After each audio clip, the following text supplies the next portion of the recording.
Oh, well, they said it was hard to really tell. Meeting of the Sacramento Metropolitan Cable Television Commission is now in order. There is a quorum present for the transaction of business.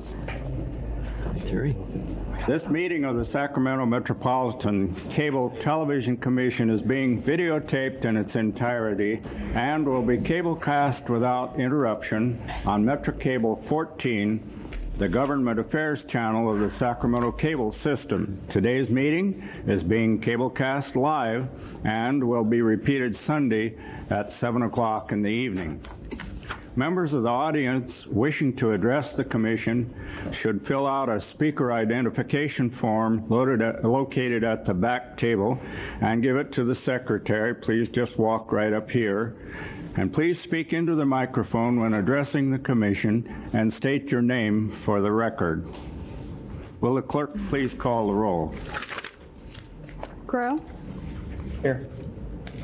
Natoli? Here. Collin? Here. Roby? Here.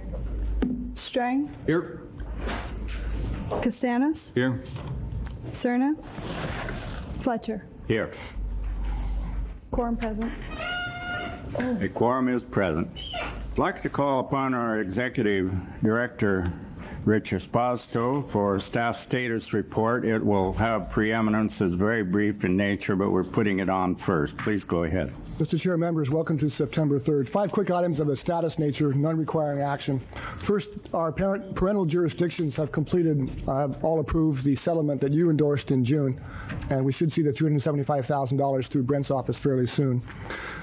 Under programming, Sac City Schools has moved their meetings to Tuesday nights, which is impossible for us to cover under our current staffing load. We're looking at alternatives to come up for a backup plan to get Sac City Schools on the channel. RT, for budget problems, has withdrawn their decision to reimburse us for covering them. We can't absorb that, so we're looking at alternatives for RT as well. Third item is that Mayor Rudin will be chairing the Sacramento Army Depot Reuse Commission and has asked for their meetings to be carried from City Hall on the channel. We can't absorb that, and those will be carried. Okay. Diane is moving forward at full speed to get the election forms in place as part of the election package for November. The League of Women Voters has approached us and asked if we would like to carry partisan non-local races, that is congressional and state races, forums that they'll be conducting. In the past, outside media have carried those. This year they haven't been able to arrange that. Our policies provide for that. To the extent that we can do that within the budget, hopefully doing them the same night as our other meetings, we will carry these other forums on the channel. And lastly, the cable television re-regulation bill is due out of the House-Senate conference midweek next week. May request additional assistance from you on moving that bill out to conference and into the president. The political aspects of this are quite interesting. I'll keep you informed as it evolves. With that, I'd say move to the next item. Good. I have a question, Mr. Fletcher. Yes. On the legislation, it has passed the Senate, has passed... That's correct. S-12 is out of the Senate. H.R. 4850 is out of the House. It's in conference. The conference are all the key players. They're scheduled to meet next week. And are they going to alter it, or is it pretty much going the way it was passed? Do you know? The lobbying is intensive. The read through the League of Cities contacts are that anything could happen. The industry is trying to kill the bill. On one hand, there's concern about White House veto, and depending on timing, possibly a pocket veto. So it makes for political scientists for much intrigue, a lot of interesting It's in conference to be both sides now, then? Both sides, both parties. Other questions? Thank you for your report. Let's then move to item number 1, our agenda. Sacramento Cable status report and update, and we're calling on Cindy Simonson, who is acting general manager of Sacramento Cable. Welcome, Cindy. Thank you. Good afternoon, Chairman and members. My name is Cindy Simonson, and I'm acting general manager in Kim Ruckert's absence. Unfortunately, he was called back to Cincinnati to attend the services for Gil Champagne, our corporate president, who died of a heart attack last week. Gil was intricately involved with Sacramento Cable and very involved with several of you as he negotiated the original franchise agreement. He's very definitely missed in our company. Steve Crawford was named as his replacement yesterday. He also has been very intricately involved with Sacramento Cable, has been with Scripps Howard for 14 years. He strongly believes in customer service and will continue to support us as we enhance our service to customers. I'm pleased to report that our most recent telephone stats are well within the regulations. We came in at 24 seconds, and we continue to stay within compliance and at all levels, whether it's in the operational area or in answering our telephone. We're very proud of our employees and the progress they've made in turning the company into one of excellent customer service. A new addition to our company is Brian Gruber, who recently joined us as Director of Marketing. I'd like to introduce him now. Brian. Brian previously was with Cable Systems in San Jose and Albuquerque and was also Director of Marketing for C-SPAN. Brian and his marketing group put together Cable News, the recent newsletter that was sent out to all subscribers. I also included that in the information that I submitted to you today. This newsletter outlined our rate increase as of October 1st, as well as the new channels that are being added, including the Learning Channel, Court TV, and Nostalgia. The newsletter also describes the addition of the International Channel, which after lengthy negotiations we were able to combine with KTSF programming on Channel 2. Unfortunately, some customers were upset with the change, which was prematurely released while we were negotiating. But in the end, we were able to provide multilingual programming to a much broader sector of the international population in Sacramento. And I've attached just a few letters of support that we have received, the people that are receiving additional programming.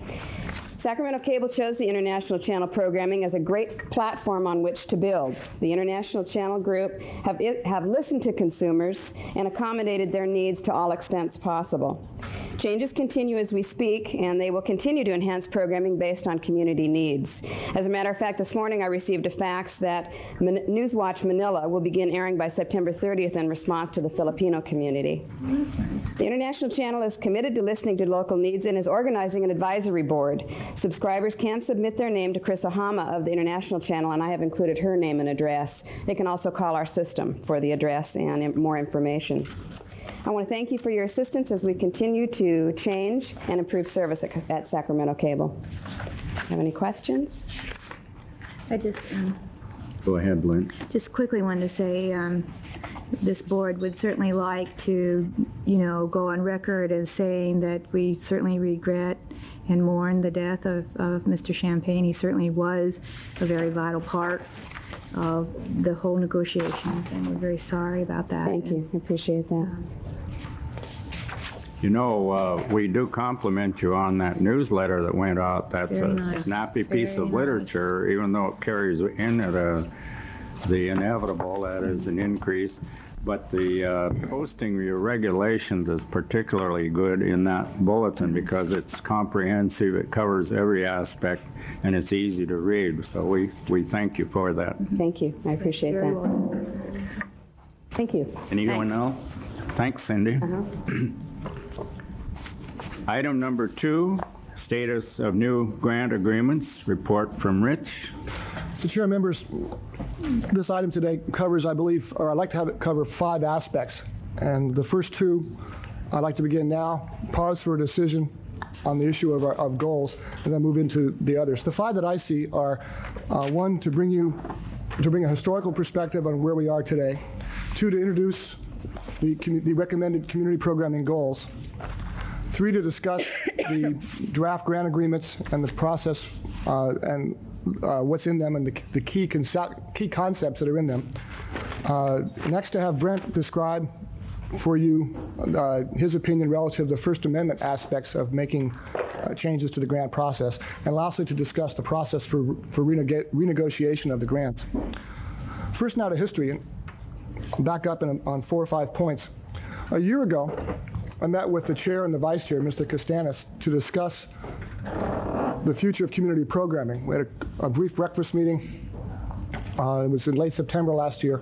And at that, Mr. Chairman, you expressed an interest in securing some ideas for the future of community programming. That evolved to our December meeting, wherein the grantees and myself and anybody else who was interested were given an opportunity to speak freely about what the future might hold for community programming. both in terms of ideas and funding, etc. The process, as you described it, was to, quote, get the juices flowing, unquote. You took that, or you came back to me in late December and asked me to synthesize those comments, and we talked at length, with complete freedom of my own to come up with a plan for the future of community programming. As a white paper, as a thought paper, as a pause for reflection, primarily over the Christmas holidays. We never did anything with that plan. It has been circulated, but it was never a formal document as much as it was a thought paper. That moved forward in March and through to June as part of the overall process of having to renegotiate the grant agreements. Recall that in 1988, a 5-year grant agreement was negotiated with each of the then Sacramento Cable community programming grantees. In June, last meeting, I presented to you a series of alternatives on ways to deal with, or what the Commission's desires were, seeking policy direction from you on where to go with the renegotiation of the community programming grants. The first thing that was approved in the fourth alternative D last time in June, was a desire, following my recommendation, to move with a statement of goals, and that's what we have before you today. The goals, I believe, represent the broad perspective of community programming. The intent of those goals is to give us a focus, to be sure that what we're doing is directed towards, what we're funding is directed towards the goals which we've approved. At your direction, Mr. Chair, we use the roundtable process as an informal way of discussing the goals back and forth. The grantees may address you today on one significant difference between the goals as presented before you now and recommended, and the goals which the grantees recommended. And that is that the grantees propose to include fiscal policy within the community programming goals. As your staff, I believe those are two separate issues, and I recommend before you today community programming goals that focus on community programming. Fiscal policy, to me, is one, it wasn't part of the direction that you gave staff to address in this process. And two, I believe fiscal policy is something we deal with separately outside of where we're going. Fiscal policy supports the extent to which we get there, but it doesn't establish what our overall goal is. With that, I'd like to, if we could, to turn to the community programming goals that are attached as page 3 of your staff report. Exhibit A. Exhibit A, excuse me. If there are any questions, I'd be happy to address them. To be brief, with a rather long agenda and some community people that wish to speak today, I won't go through them one by one.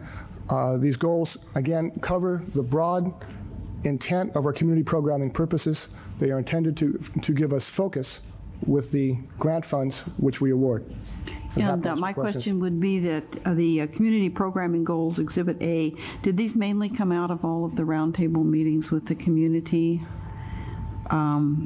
These started as community groups. Yeah, there were 3 roundtable sessions, broadly focused, that very open, free dialogue. At the 3rd session, at the chair's request, a staff draft of community programming goals was submitted as a starting point. The grantees came back with a consolidated response, very much like this, except that it included statements of fiscal policy which have been removed. Okay, so the fiscal policy, as you said before, has been removed. But other than that, these mainly came from the consensus groups. From the community groups. That's correct. With 2 other changes. One, Brett and I worked together editorially to bring them in consistent form with words and uses otherwise. And 2, as drafted by the community groups, the last goal relative to administration, promotion, and evaluation was more generalized. I brought that in as a specific goal, as one of the things that we see a reason to be funded, and added that last sentence in and of itself. Other than that, the answer is yes, with those exceptions. Okay, and my question would be then that in relating to future funding, we're not saying that everybody has to meet all of these goals. We're just saying that when you look at a total system, and the total system of channels, 7? Okay, yes. Total system of 7 channels, that we would really be saying that over those 7 channels, we would want to have a mix that would include all of these activities. That's correct. Or as many as we possibly could. Right. And as we discuss further the new grant agreements, the choice of the mix becomes an issue for you to decide. But no, specific to your question, does staff expect that every grantee would address every one of those goals? No. Rich, every grantee has received these in advance, correct? These went out in the agenda packet. That's correct. Yeah. I'm going to take the liberty of reading them to the public because I believe most of you do not have copies in your hand. Is that correct? They were not distributed from the back of the room? They are available. Are they in? They are in the agenda they have package. them in hand then. If they picked it up from the back in the agenda package. The persons who walked in today could pick them up. It was that All right. The main thing that I wanted to make sure of, since these are basic to the operation of programs, that those who are present today know exactly what we're talking about. And that's been satisfied then. Is there any other comment from commission members? The only thing I would like to suggest is if we hear from members of the grantees that they do reflect on the goals and make sure it does represent what they understood to be, just so we have that. Right. Mm-hmm. I think we're then ready to move to a vote on this topic, aren't we? Yes. There's no questions of staff. That completes my presentation on these first two aspects of this. Is there a motion to approve these community programming goals? Is there anybody from the public that wanted to comment? I think before we even do a motion, we ought to hear. I do too. I have received no request to speak on it. Do you have any? Mr. Cooper? I have some for item 2C on funding, but nothing on 2A or B as of yet. So unless you're requesting, as Terry indicated. Mr. Cooper. Just for your information, Ron Cooper with Access Sacramento. I brought up to your attention on a yellow piece of paper there, which was the draft goals submitted by the various grantee groups. And, and that just gives you a sense of what the language was proposed, and then as Rich extracted the information as he's explained. So those are the two documents. Are there any deep disagreements in terms of the goals that are before us, the community programming goals? You've heard the staff report and you've heard the dialogue that's gone on. If the grantees feel that the wording disagrees with their wording or have comments to make on it, now's the time to do it. Just speaking on behalf of Access Sacramento, the feeling is that the wording of the programming goals is acceptable, with one note that in addition to fiscal rewording, that the difference between the yellow document before you and the document submitted by your executive director also does not include any reference to the nonprofit programming organizations. So that is a distinct difference. Maybe Mr. Esposito is referring to that as fiscal concerns too, I don't know, but that is a distinct difference between the two documents. I have a question on item 2C. Is that part of the goals or not? Yeah. Item 2C is in the last several weeks in talking with Ron and with others, when I separated the fiscal policy language from the grantee's recommended goal statement, I invited the grantees to present that issue separately as item 2C. Yeah, I would. What I would like to do is indicate that in response to Mr. Cooper, I think those are two separate issues. I looked upon these community programming goals and had hoped there had been a lot of input into them as really the overall goals for the Commission to adopt for the 7-channel system, and then how we accomplish those goals I see as a separate issue. And so I understand what you're referring to, but I do think that is a separate issue. So, rather than define it in the goals. Okay. Well, if there's no further public testimony, then I would move adoption of the community programming goals, Exhibit A. Mm-hmm. I'll second that. Has been moved and seconded that the community programming goals presented in Exhibit A be adopted. Any further discussion? Call for the roll, please. Collin? Yes. Roby? Aye. Strang? Aye. Grow? Aye. Castanis? Aye. Natoli? Fletcher? Aye. The motion is carried. We'll now move to the next presentation by Rich. The decision in June to proceed, or if you recall, in June we had a policy discussion about the process of renegotiating the grant agreements. You had 2.5 hours of public testimony.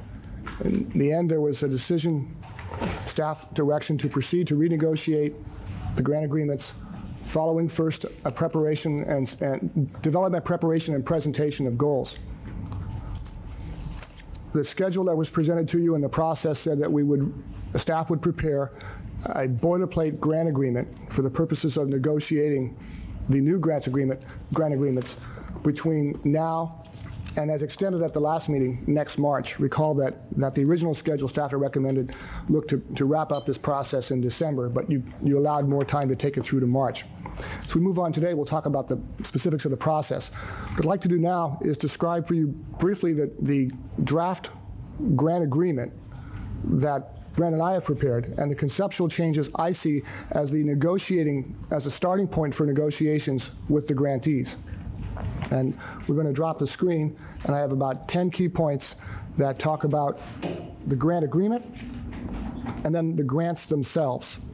Were these distributed ahead of time? No.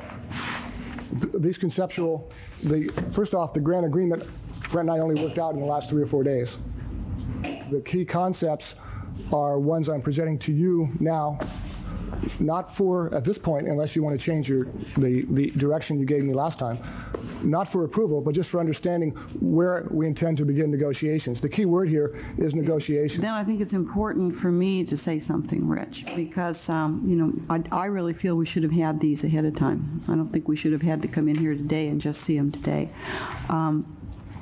That's one concern. The second concern I have, though, Rich, is that in looking at what we adopted, never in my voting for that motion did I think that we were going to be so totally cut out of the process between now and March, and I don't agree with that at all.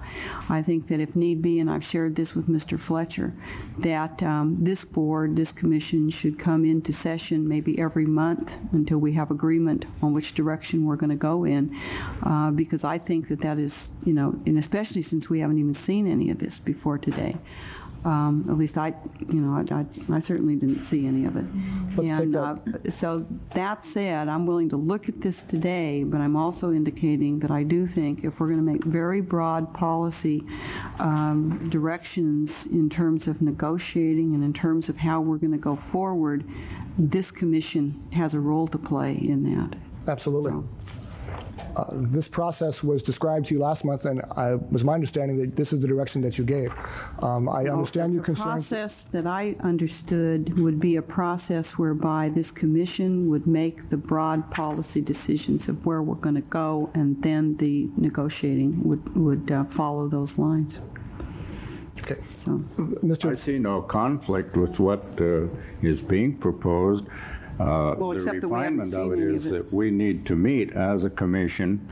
I had set a date of November 5 for another roundtable, and since you bring the topic up here, I would propose that be a meeting of the Cable Commission for consideration of the topic you've mentioned. I think they should be scheduled meetings, and we should be involved in saying yes or no. That's the direction we want to go for the future.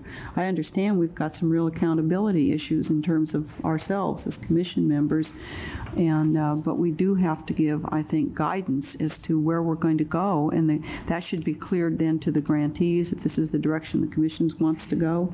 And is it your thought that there be no advancing at all in exploring and discussing and asking for information and proposals from grantees until this board meets another time? No, I'm not trying to cut the grantees out of the process. I think if they have ideas, and I'm sure maybe they are going to express some of that today in terms of how they want to see it. Now, maybe many grantees just would like to see the status quo. And maybe we're not going to agree that the status quo on every one of those channels is going to work. and especially given the funding realities that we all might be facing. But I do feel that they should have input, but we also need to have input, and it shouldn't be just solely something that is negotiated, away from this commission and just brought back as a package. Well, I'm just trying to figure out what our role is going to be in this. That's not the process that was envisioned. And well, unfortunately, when I read two things together on item 2C, that's how I interpreted the process. I interpreted it by saying there is no staff-prepared plan being presented for attaining these community programming goals, and then when I see the resolution that says negotiate and prepare new grant agreements in a form approved by Commission Council, etc., and that's not going to be presented to us until March, then I envision that that's not going to be a workable process, because that means that today we're going to be exposed to something that we've never seen before, and then we're out of the process until March. And I don't agree with that kind of an approach. I think that the Commission has to be involved. Yes. Well, I understand what you're saying is maybe a way to work through this would be to go ahead and take public input and see the process stay, which we haven't seen before. Then meet again each month. Until then, we could meet again in October, that's all I'm saying. In November and December, if that's necessary, in order to get the so that we were very definitely a part of that, so that you could by next time people could respond to that. Mr. Fletcher, I wanted to comment on the roundtable and the success that it proved in establishing the goals, and I was under the assumption that the roundtable mechanism would be used in the rest of the report, but apparently it is not, and I thought that's what we were going to be doing. We have a November 5 date set for a roundtable, and it was to it's not a negotiation setting, but it's a talk session to see where the problems are and anything that Rich is developing with grantees, and to discuss it with grantees. But we couldn't, and of course every commission member is invited to be present at that time. Now, we can change the focus a little bit, but it would seem to me that September and October are the months where Rich, working with the grantees, using the forms and ideas that Brent and he have devised, would be exploratory. And by the way, we're talking about next year's funds, which are not committed yet. We're talking about a contract system that is not now in effect, but it would start with next year's funding. The money for this year is already allocated, so that we're not under any emergency situation. In fact, we're being a little bit leisurely from the standpoint that every member of this commission up to this day has been exposed to so much by way of verbiage, demands upon the dollar and so on, that we need to relax a little bit before we take on that part of it. But now back to the contractual part, the concept of it and so on. Let's hear some discussion on how you as a group would like to proceed, what part you want Rich to play in it from month to month to at least into November, and whether you would agree to have some meetings on this. Let me respond to that first. I would hope that the plan for attaining the goals would come to us on a monthly basis, but it would be a product of a roundtable session with the grantees and our staff working together like you all did when you formed the goals, so that when it comes to us, we pretty much have a consensus of what the community wants out there and how it can be implemented from staff's position. What we don't want to see is a continued divided house in terms of what staff is directing or suggesting to us, which is 180 degrees from what the community perceives as what ought to be the plan. This commission will set the broad policies I indicated, and I agree with that. But I think what we've got to do is direct staff to work with the grantees on a cooperative basis, so that what we see is something that can be implemented that meets the goals that have already been decided upon. And for us for the war to occur here publicly is a waste of a lot of people's time. So I would hope that you would activate the roundtables again with the express purpose of planning a way to attain the goals that have already been outlined. Well, you know at what point we have to make settlement is simply this. Say a given grantee does not prefer what Rich proposes. You want whatever it is, a line, a word, an idea, or a whole page to be brought before you then, if there's any disagreement? It seems to me you're going to be bogged down in details with time that you don't have. So where's the dividing line? No, I think that what Terry has suggested and what Lynn has suggested we should work off of today and hear the public testimony. I think Lynn suggested that we should go ahead with the presentation. We'd have some public testimony today because it'll be the first time all of us are seeing it. And then I think Terry has suggested essentially some of the same things I've suggested, that if necessary, we need to work monthly until we agree on what are the things that carry out the goals. Fine. There's different ways to carry out goals, but I don't think we should be totally out of that process as a commission.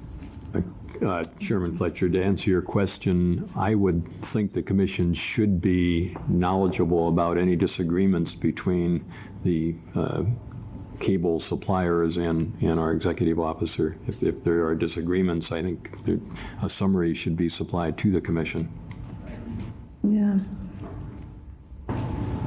Well, I just want to say, I thought the roundtable discussions were excellent. I really did. I got to come to some of them. I didn't get to come to all of them, but I thought that Orville, you did a wonderful job. I thought that was very, very helpful, and I think that it was at a time when people really needed to go back and rediscuss, all sorts of things, and I thought that was very helpful.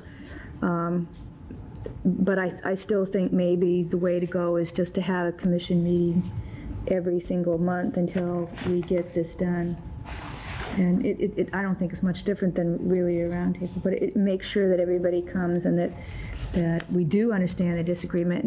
And Terry, I don't think there's going to be any wars.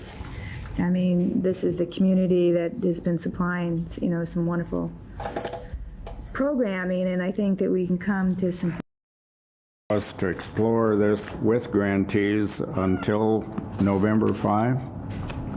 That's the first Thursday in November.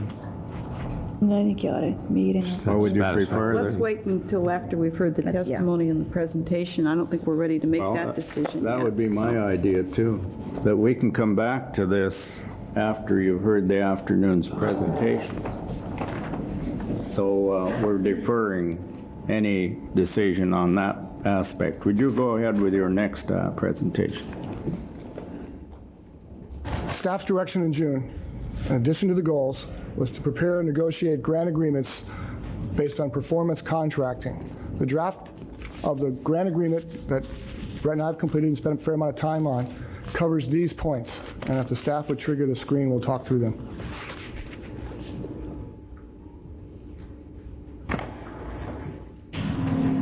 Should start getting the cable feed pretty soon. Let's try the next screen of the 4 points if we can. There we go. The grant agreements, first off, from the standpoint of negotiations, for the standpoint of ease of use of the grantees, I want the ability to have the terms vary among the grantees.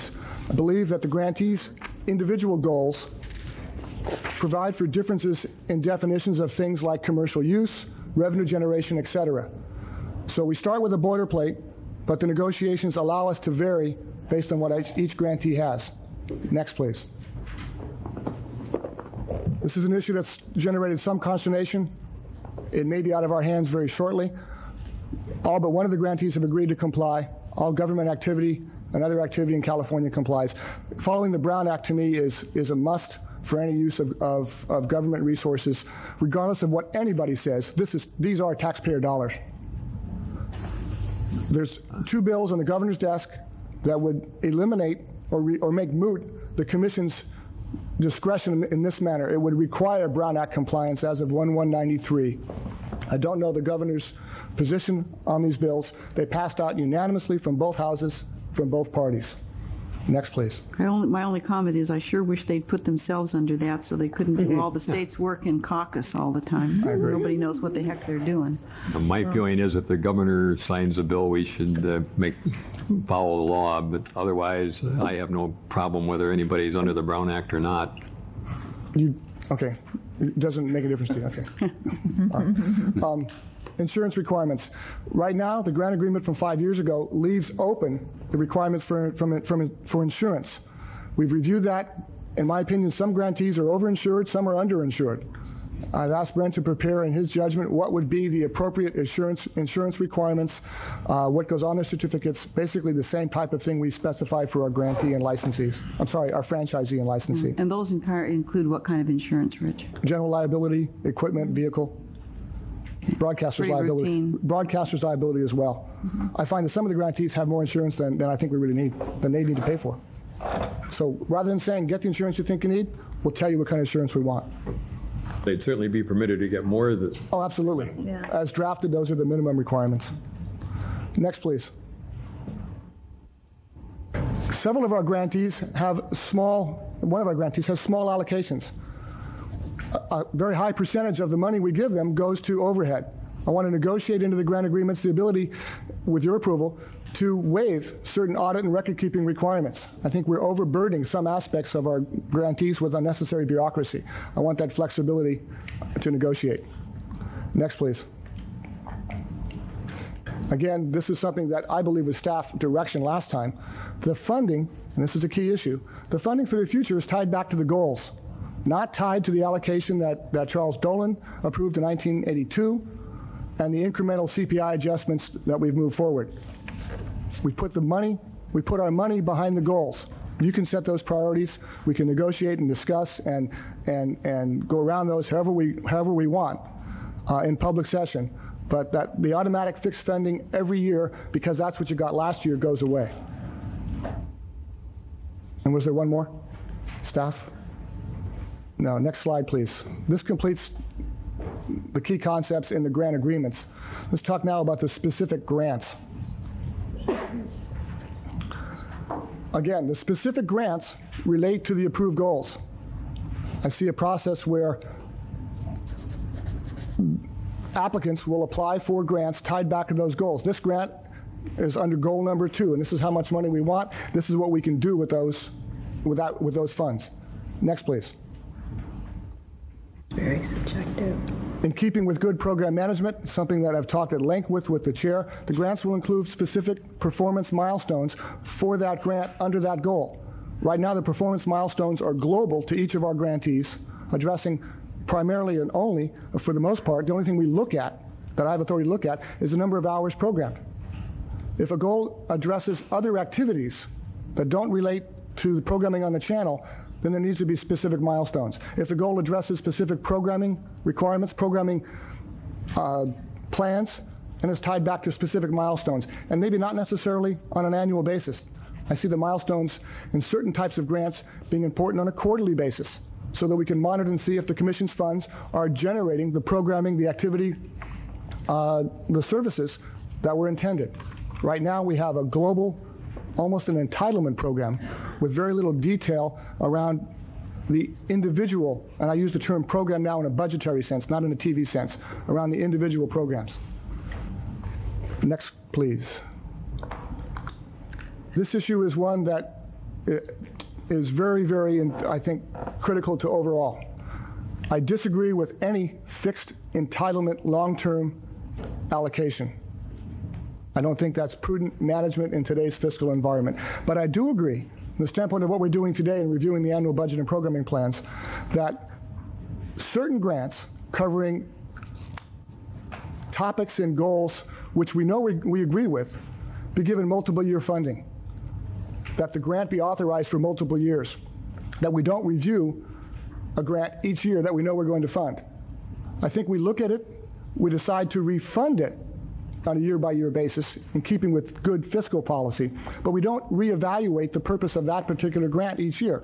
For example, it's my belief in this community that, and it's stated within the goals, that the pure public access soapbox is something that we want and will continue for a long time.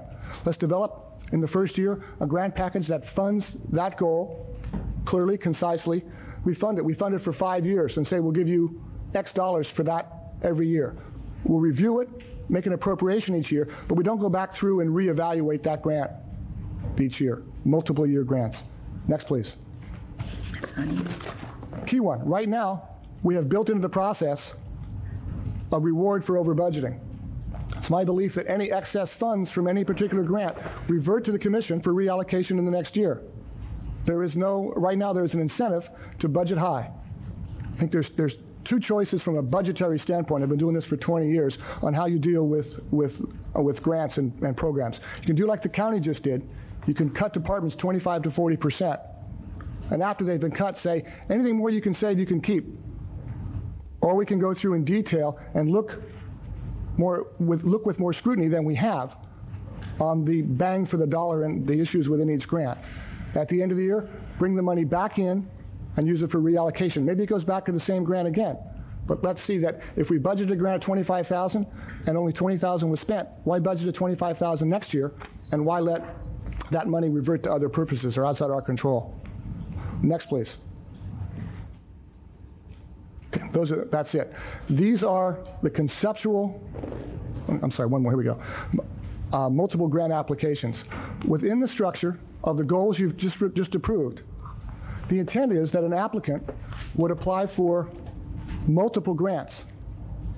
That any entity may apply for all 6 or all 7 or all 5 grants during a particular year, or may apply for multiple grants within a particular goal. Finally, and this is one that will be at issue here. As a matter of policy, it's my recommendation that the Commission not restrict its funding to the existing entities.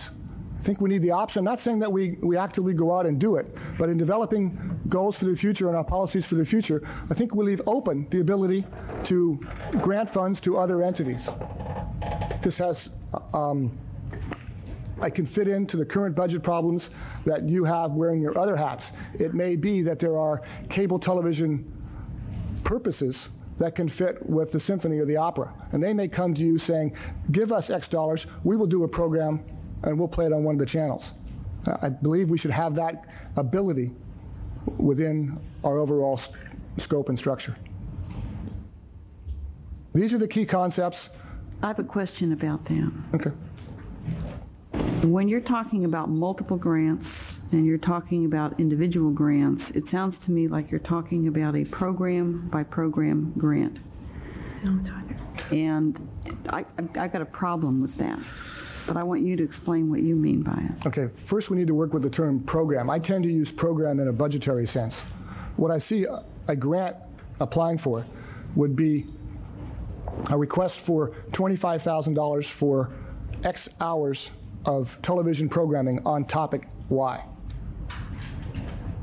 And there may be 10 grants submitted from a variety of entities requesting funding under a particular goal tied to a service or a program on the channel. Again, program in that sense to being a video program. On any channel? On a channel. It may be multiple channels. Talking about one of the grantee channels. Let's take one of the goals. Let's take the goal having to do with enhanced education. 3 grantees may be applying for grants under that goal, and may be applying with 10 different grants. The Commission will award a grant for not a specific program, or not usually, but for the series of programs. Maybe it will be a single program, a single activity. Maybe KVIE applies for a grant for $50,000 to do a once-a-week blockbuster on healthcare, and the Commission decides to fund that. But within that, we know what we bought. We bought a particular, in this sense, video program, so many hours of programming. We know what the costs are that go into that. And then you can decide if that $50,000 blockbuster under that goal is appropriate. You're talking about the total amount of money being dispensed in that kind of a fashion? Yes. The $870,000 in this year's budget. Pardon?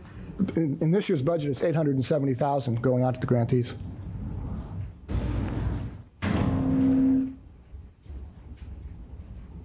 See, I see that as almost a how to get from here to there, that kind of a concept. I can see that kind of a concept if you're talking about a programming concept that has a specified amount, but to say everything, that to me looks like, maybe we'll get into it when we talk about channels and sharing channels and everything else, if that's part of this, because that is not a part of that sounds to me like a free-for-all. With everybody having to write multiple grants, somebody having to read all those multiple grants, somebody having to program where all of those multiple grants are going to show up, on what kind of channels. And the issue of channels... That is a very, very different concept from what we are doing now, and a concept that, I think, while it deserves discussion, it certainly means it's an incredible amount of work. Disagree. You don't think it is? No. Why not? You're not having to write the grant application. I don't think...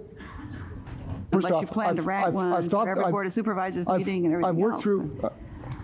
we can maybe let this go at one. This is a very typical grant process. This is what you see in grant administration on a broader basis in many cases. Usually, maybe not coming to the Board of Supervisors for a decision, but this is a typical grant process. 1, 2,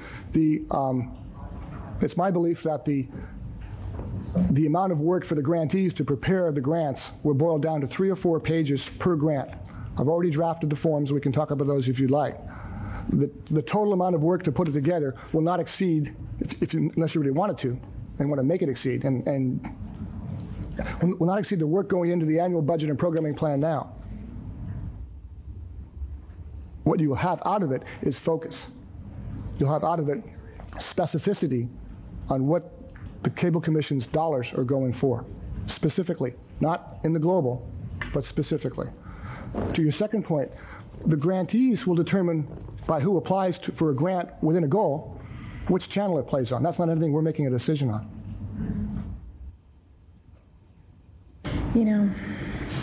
I think what is emerging here is a necessity for choosing different words. First of all, there's confusion in the word program because it depends what your own background is and what your activity is as to what it means. And this is the one that creates confusion, and it should be reworked if it remains in, and it can be. Okay? Now, what you have here is an outline of the very topics or ideas that are going to most involve the Cable Commission members, namely, are these ideas that you can agree with, or do you want to take that up after we've heard the presentation? Do you have further presentation? No, this concludes staff presentation. I would like to have Brent make a presentation relative to the opinion that he has responded to the chair from last month on that's before you. Okay, on First Amendment, but I want to get back to the channel allocation. Okay. You got 7 channels out there, and I don't understand who is really going to be responsible for operating those channels and on which channel these grants are going to go. Who becomes the one? It doesn't change. The existing grantees retain authorization to operate the existing channels under anything that's before you today. There is no, at this point, even though what you directed to staff, at this point there's no discussions of mergers, consolidations. That word has been bandied around, but it isn't operative here. There is no change in who we've leased our channels to. The only change is the process by which you allocate your funds. The same entities are still here. A grantee entity, will come forward in a different format with a little more detail, asking for money from you according to your goal structure, and will provide you milestones and provide staff additional detail on what they're going to do with that money. What is changed is that the fixed allocation is gone. Grantee X got X dollars this year. They may get more next year, they may get less next year. This is an issue that the grantees will talk about privately but won't talk about publicly. It's an issue that many of you will talk about privately but won't talk about publicly. This provides you a rational way to change the allocation of your funds and direct them towards goals that you've set and priorities that you've set. The entities and the channels they have don't change by virtue of this process. Mr. Fletcher, I'd like to make a comment. Here is the crux of, I think, the problem, and that is the outline that you have given us, Rich, is something that we have not had a chance to look at before or discuss. And frankly, I don't agree with a number of them. And I have had comments from the grantees who are concerned about what might be coming. You have already drafted certain forms, you just indicated, and yet we haven't adopted any of this yet. So I'm concerned about how quickly we're moving in one direction. In terms of specifics, I just wonder what the boards of each of the grantees will be doing. It seems to me that we're usurping a great deal of their authority. There are 4 boards out there who represent those grantees, and I don't know that they would have that much to do if they don't have a fixed allocation of funds to deal with, and if they have other entities there to compete with their projects. I personally don't agree with your method of management where unused funds revert back to the Commission. I don't think that makes for good planning on the part of the grantees. I don't know how you could plan for a group of volunteers when come the end of the year, all of a sudden, you haven't spent your money because of whatever volunteer didn't show up for a particular project, and you lose that money. I think you built in a lot of waste when we don't permit the grantees to use the money wisely throughout the whole year. So I've got a lot of questions about the points that you've outlined, and I think we have to discuss those. Let's talk about the process that was envisioned. First off, it would be inappropriate to negotiate with you now the key points that you're talking about. There's a reason behind them all. One, I'd emphasize that as presented to you, this is a negotiating document. So there are some things that are there for negotiation. I'll be first to admit that. I don't feel comfortable telling you what they are right now. Under the direction, I believe, that was given to staff last month, this is what you said to do, was go out and negotiate new contracts. Giving you a status report today, you obviously, or you appear to want to change that process. If I could, let's describe the process a little bit and then come back to what Brent had to say in the First Amendment. The process that staff was recommending, that appears to have some consternation now, was to take these draft agreements out and, using what we've learned in negotiating the United Tribune settlement, the SAC Cable settlement, the PAC West settlement, the SAC Cable customer service regs, ask the other boards and entities to take 4 weeks, review everything that's there, respond to us in writing. We've learned, if you can remember the Bill Cullen days, that words don't mean much until they're committed to writing, with an insert strikeout language, what you like, what you don't like, and let's look at it. Then let staff, with council, with the chair, or any of you that would like, incorporate the changes that we agree to. I think that's where our problem is. You see, Sacramento Cable Television Company was the enemy when we were negotiating. That's why we had to negotiate. Tribune was the enemy. We had to negotiate because they held the purse strings. The grantees are a part of the public entity, and this whole commission exists so the public entity can have access to this technology. It's not. I think our mistake is the word negotiations. I don't know that we need to negotiate. I think that we should direct staff to work with the grantees and come up with a plan that can implement the goals. I don't think it has to be a we and they situation where we're negotiating. It seems to me that we have to give you direction to go back and work with the community groups and bring us something that we can live with that'll meet the needs or the goals. May I make an explanation here? What we're talking about is measurable goals and measurable objectives, and money backing up those objectives in such a manner that the responsibility is evident, that the funds will be used for specific purposes, and that accountability is established in the use of them. When I became chairman, I perceived that money was getting tighter and tighter. I perceived that there was going to be a tremendous competition for any dollar, whether it came from tax sources or from franchise fees or any other source. I also perceived that if we did not demonstrate beyond a shadow of a doubt that the funds granted to grantees were used in a highly successful and beneficial manner, that they would no longer begin to receive those funds.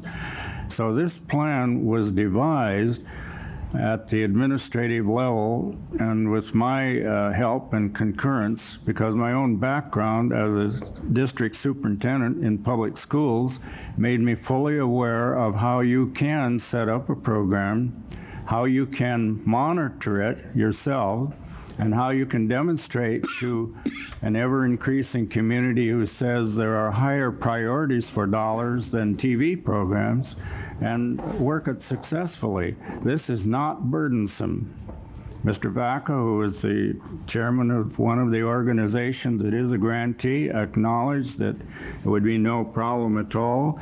It does not seem to be a problem to me, but of course it is far easier to just hand out the money and say good luck, hope you use it well, see you next year. Now, the money we're talking about, $800,000 or $100,000 or more, will buy 1 million meals for kids. And in many people's minds, that's a higher priority than producing local programming or producing cultural activities for TV consumption. So I'm emphasizing that the background to what you have heard thus far is a background wherein management, our legal counsel, and I and others have tried to put together a technical package which is workable and which demonstrates at year's end that there has been accomplishment, that the accomplishment has been orderly, that it met goals and it met objectives, and that the money was spent for that purpose or it was not spent at all. Now, I'm laying that before you because that's what you're facing today. What degree of responsibility do you want, accountability, or do you just prefer to do it as we have in the past, hand over the funds and go home? That's what we're facing. Yeah, I think there's several different ways to look at that, though, Orville. At least I do from my perspective. And I understand that money is getting very, very tight. And I think long term we're looking at an uncertain future, given revenues to even continue the programming on these channels. And so you have to look at, I think, several different aspects, and I've shared this with you before. I think when you look at, I'll just name a couple of them. If you look at PBS, for instance, there's probably, with that kind of access, there's probably a whole bunch of people out there who buy memberships, who support in many, many ways that kind of endeavor. So maybe their funding isn't threatened as badly, but it is, you know. They work hard for it, let's put it that way. The education community, I think, has a lot of extra resources that they can pull extra monies into, or that they can integrate resources with. If you look at the other access channels, if you look at access, where are they going to go in the future when there might be zero money here? You know, how are they going to program a channel? I mean, I think that's the reality we're looking at long term, is who's going to be able to program these channels when there's no money. And that might be the reality. If you look at it from that perspective, you know, is this the best way to go, or are there other ways to look at how you're going to address this in the future, when it looks like a couple of the ongoing grantees are going to be able to figure out ways to continue, but how will we program other channels? And you're right, if it comes to a TV program, or it comes to meals for kids, or closing clinics and all the things that the Board of Supervisors has had to do, it's obvious this is not going to be funded from local money. If it isn't funded through franchise fees or through something that directly relating to television, there's going to be no money. But that said, I'm still a little uncomfortable with the type of program that's been described here today. And maybe that's because we haven't had a lot of discussion about it. We don't have a certainty about how that kind of an approach would operate, whether it would even be a cost-effective approach, because producing local programming is extremely costly. It is not cheap. And if we're going to be expecting, as a part of these community goals, to expect all 7 of these channels to be programmed just with community programming per se, locally produced programming, it's not going to work. There's not enough money to do that. No, it's not. I recognize that, but I'm saying that then you have to look at whether it's practical to do it under this kind of an approach, where these channels have been programmed from a multiplicity of sources, including local, including other type of programs they've acquired or might want to be showing. And I think some of what Terry's saying, how do you bring about a mix between what the commission might look upon? I look upon a mix over 7 channels. I don't look upon the mix in terms of 1 channel.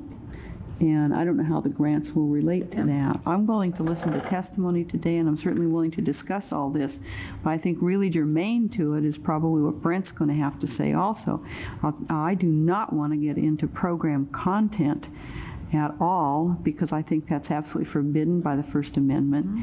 So, you know, all we would have to go by would be very broad goals of making sure that there's a lot of different kind of things offered to the community in a very broad-based approach.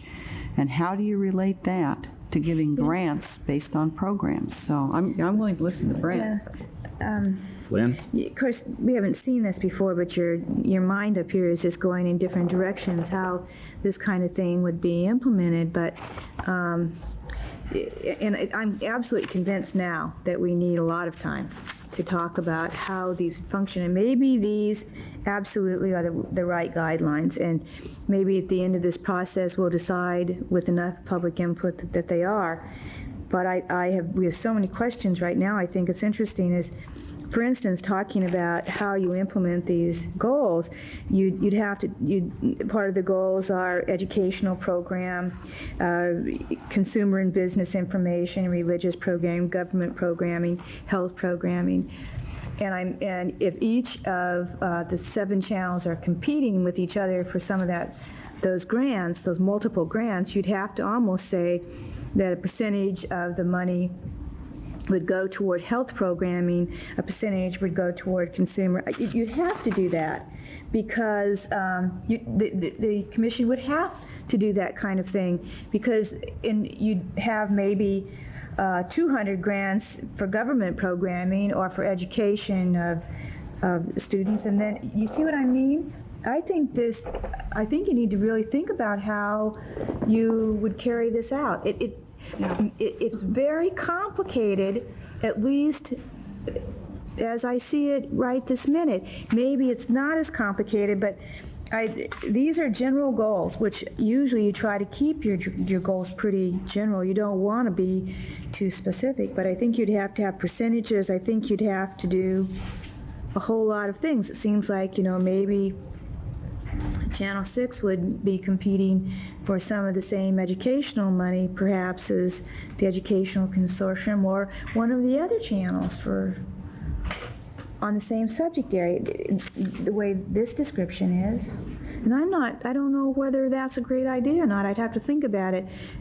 Some of the channels have gained some expertise in certain areas, and they kind of stay away from some of those other areas because they have their own separate expertise. And in some cases that works quite well. At least I think it does, because I know where to go for part of that expertise. We need to really do some work on this, I think. Mr. Fletcher, I'd like to suggest possibly a rewriting of our resolution, and maybe that'll give us the direction that we need. I'm referring to Resolution 92-005. What page is that?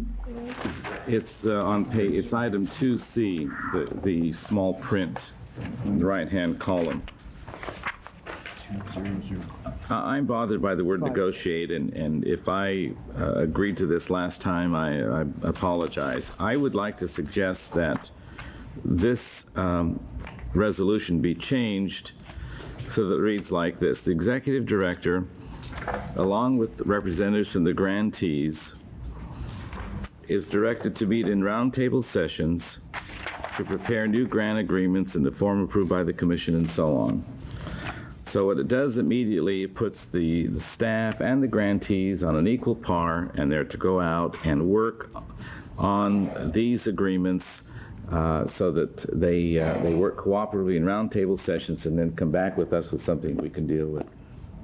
And I think if that's the playing field, then we might have some substance to deal with. Except that, I'll tell you one problem with that, Terry. We haven't set any policy. We haven't, as a commission, given any policy direction to Rich. And that's what I'm trying to get to, is I'm trying to get to how do we give the policy direction and in what forum. Roundtables are fine, but if it's all of us tried to go to the roundtables at one time, we'd be, well, we're not violating the Brown Act because you're probably noticing the roundtables. So, but at least, you know, I just have some real concerns that I would love to hear Brent's answer today. I would love to also hear from the grantees today before making a decision about what to do next. Because I think really the buck is going to stop right here with this commission.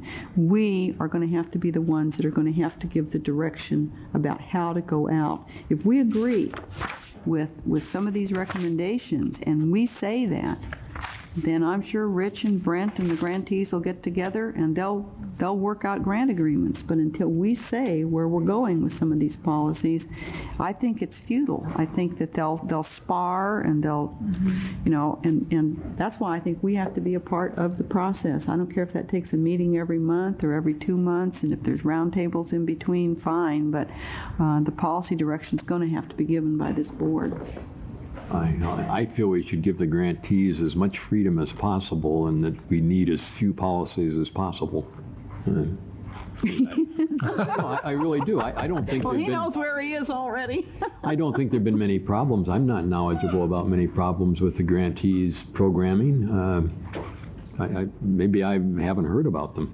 They invent their programs right now. No member of the commission or those two gentlemen invent it.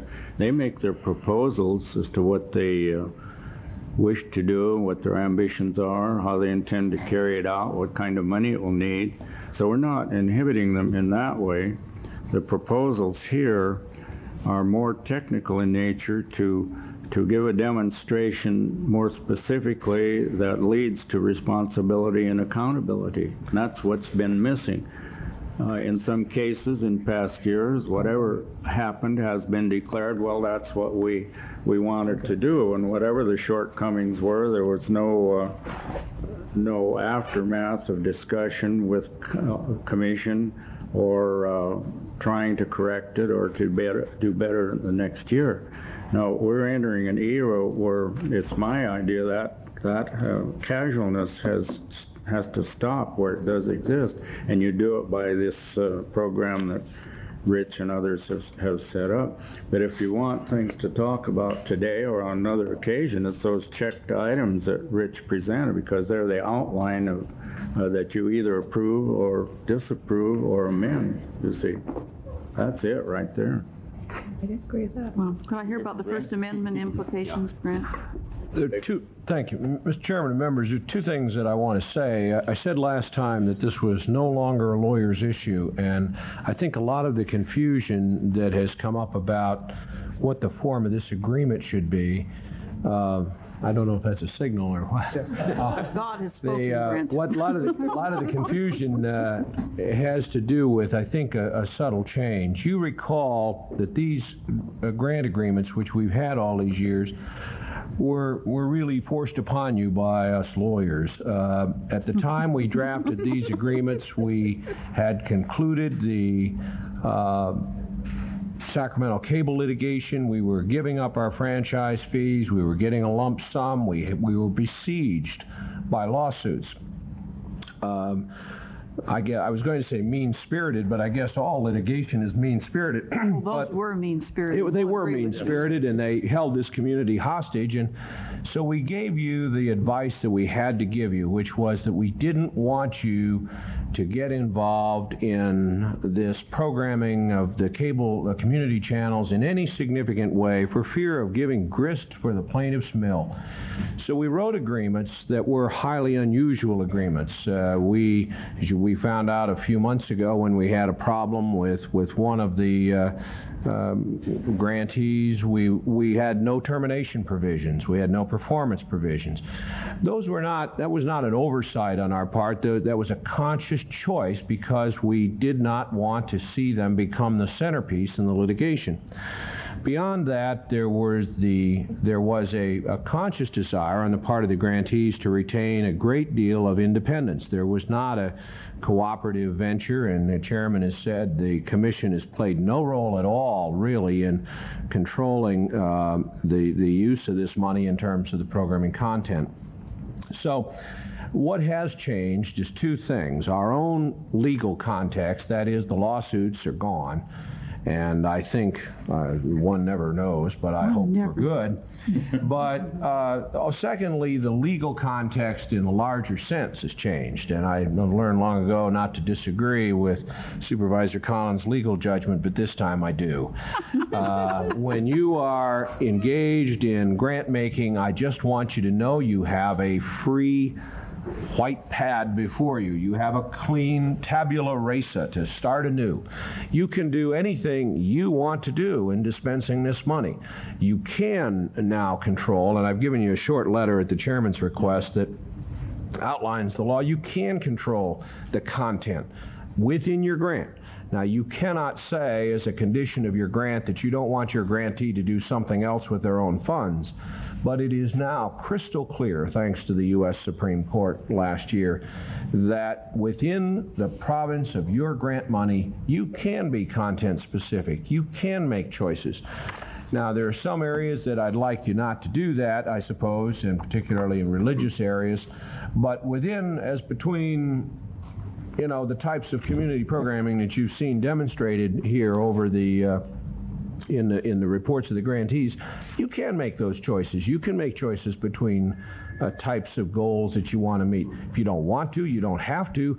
But I wanted you to be clear that the law has changed and our situation has changed, and you'll not be beaten into following, as what your director said, Mr. Dolan put together in 1982 or 3. It may be right, it may be wrong, you may want to continue that. I just want you to know that unlike 87 and 88, this time the lawyers are not saying, well, follow this, give this skeletal agreement.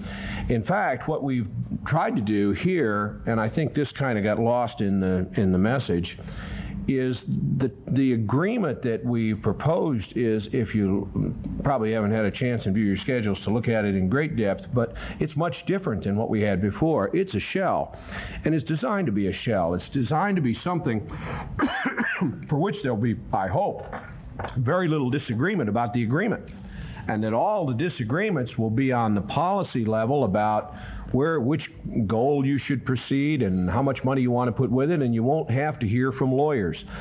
This is designed to be a husk that will carry as little or as much money, programming resources, channels as you wish to give it, and in those precise proportions as you and your wisdom establish. This is not lockstep anymore, and you have the freedom to go any way you want to go.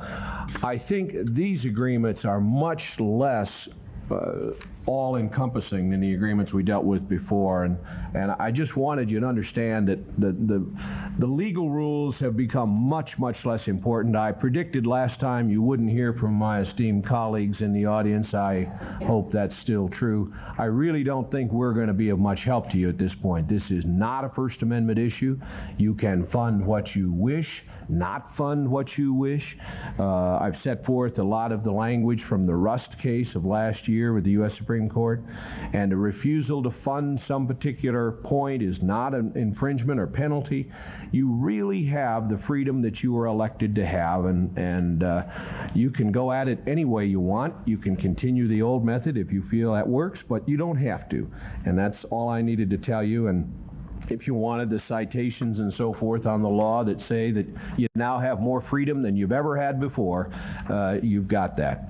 So it's really in your ballpark. It's not in the lawyers anymore. And there really are no, as long as you don't attempt to leverage your grant into other activities of the grantee, there are really no restrictions on how you disperse the money and even the content restrictions you put on it.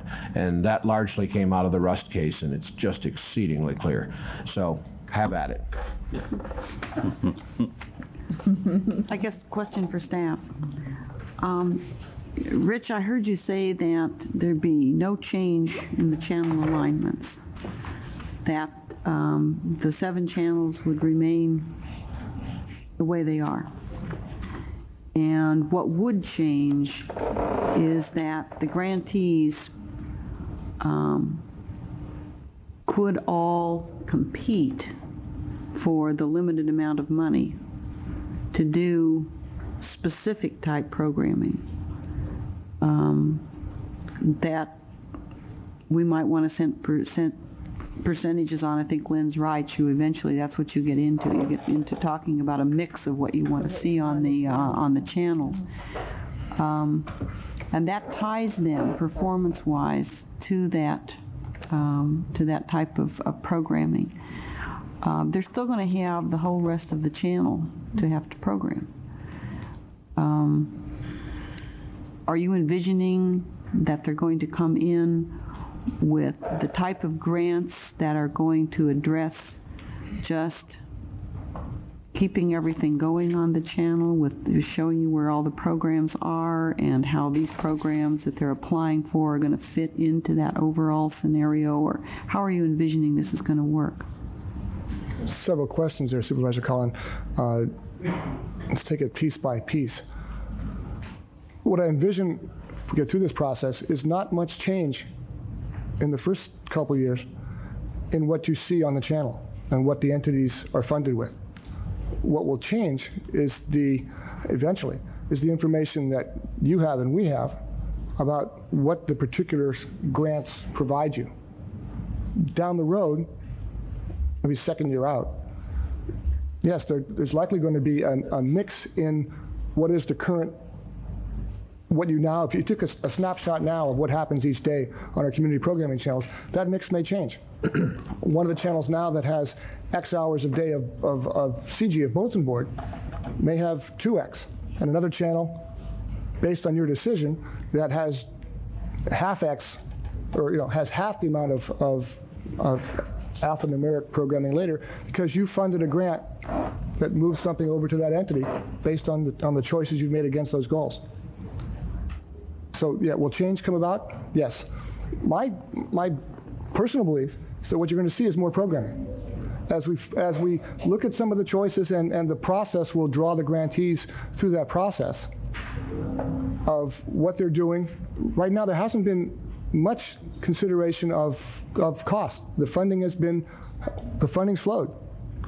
I'm not saying all our consideration is cost. I know I'm accused of that, and cost isn't the only thing that we're deciding here. But I do feel that the process needs some more balance. The process, I believe, will bring more programming to the channel. If you were to take Terry's scenario, where the boards of those different entities are in all best of all possible worlds, they're involved in the programming choices and that go on those channels.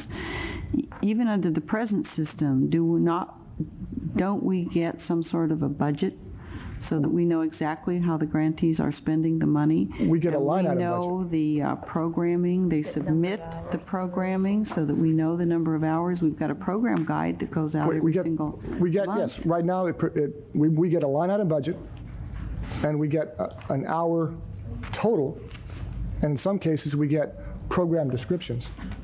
Yes. We don't get a breakdown within that to find out that if a particular video program, what its cost is. or a particular program, a group of series of programs, to know, is this, how does this relate in this grantee to this one over here relative to the same goal in terms of costs? Just one quick question. Wouldn't you have to look at what is being presented on those channels first?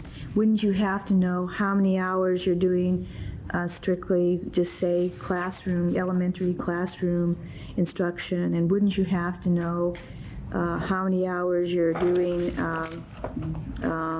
let's say, sports, and wouldn't you have to know how many hours you're doing multicultural programming, so that then you could look and see that these three areas you're not getting the number of hours in those areas that the community needs.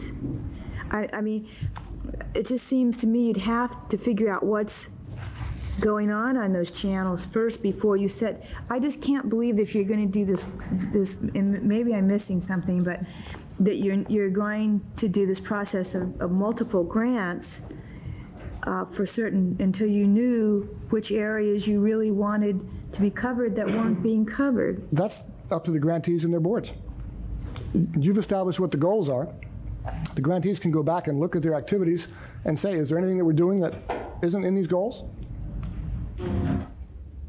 The commission will hopefully have said what goals, what dollar amounts it puts behind which goals. The grantees can then determine, based on their knowledge and ascertainment, how to meet those and how much money to request from you to do that. But so then, Richard, back to the same thing I said before, you'd have to put some dollar amounts on these areas. I just don't see how you can keep from doing that. You'd have to say, this is the amount of money that I want from classroom instruction. This is the amount of money that I want to go into multicultural enrichment programs. This is the amount of money that we want to go into science or whatever. And I don't think that's what we've done. I think that's it's going to have to take some work or something, and there's got to be some. I think it also makes a value judgment that what is occurring now is not meeting all of these programming goals, and that therefore we should change the way we're doing it. But I think that is very subjective as to whether it is or is not, and that's one of the problems I have about getting into it in this way. I think it really gets us into a lot of very subjective goals. Maybe a way that we should look at it would be to set aside some of the money.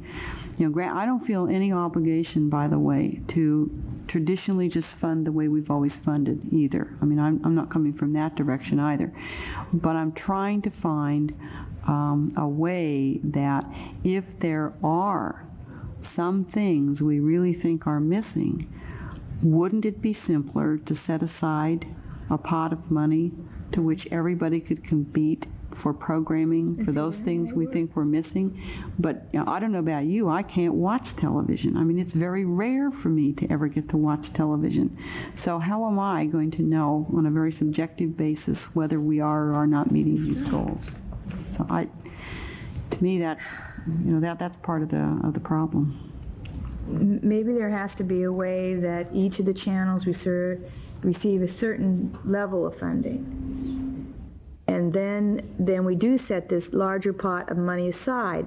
But then we'd have to figure out, what areas needs are not being met, or what areas that we really feel are priorities. And I don't think this commission can do that.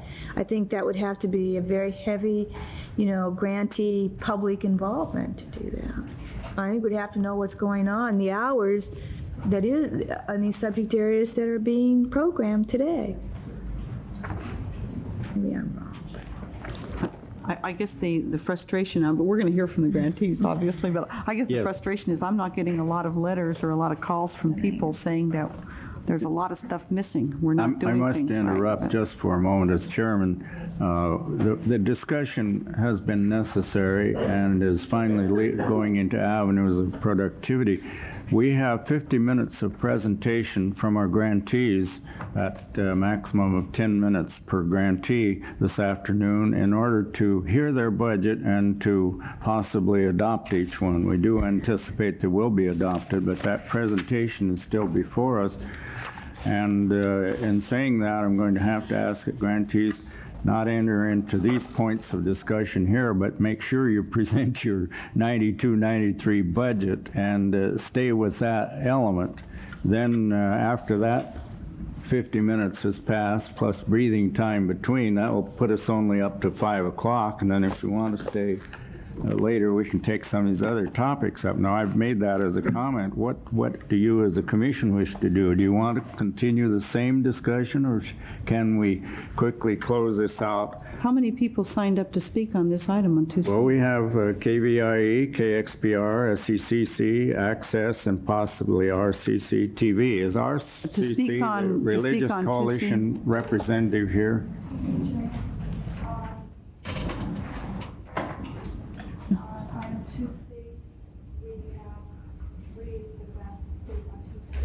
Yeah.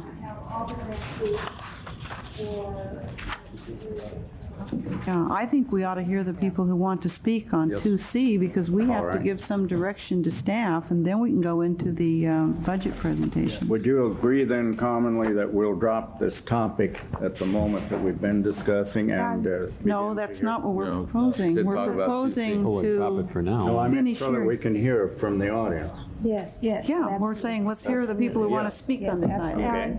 I also believe we're still on 2B. I don't believe we've passed over to 2C yet, which is where we have requests to speak on. Well, B or C, either one. We already took action, I thought, on Exhibit A on...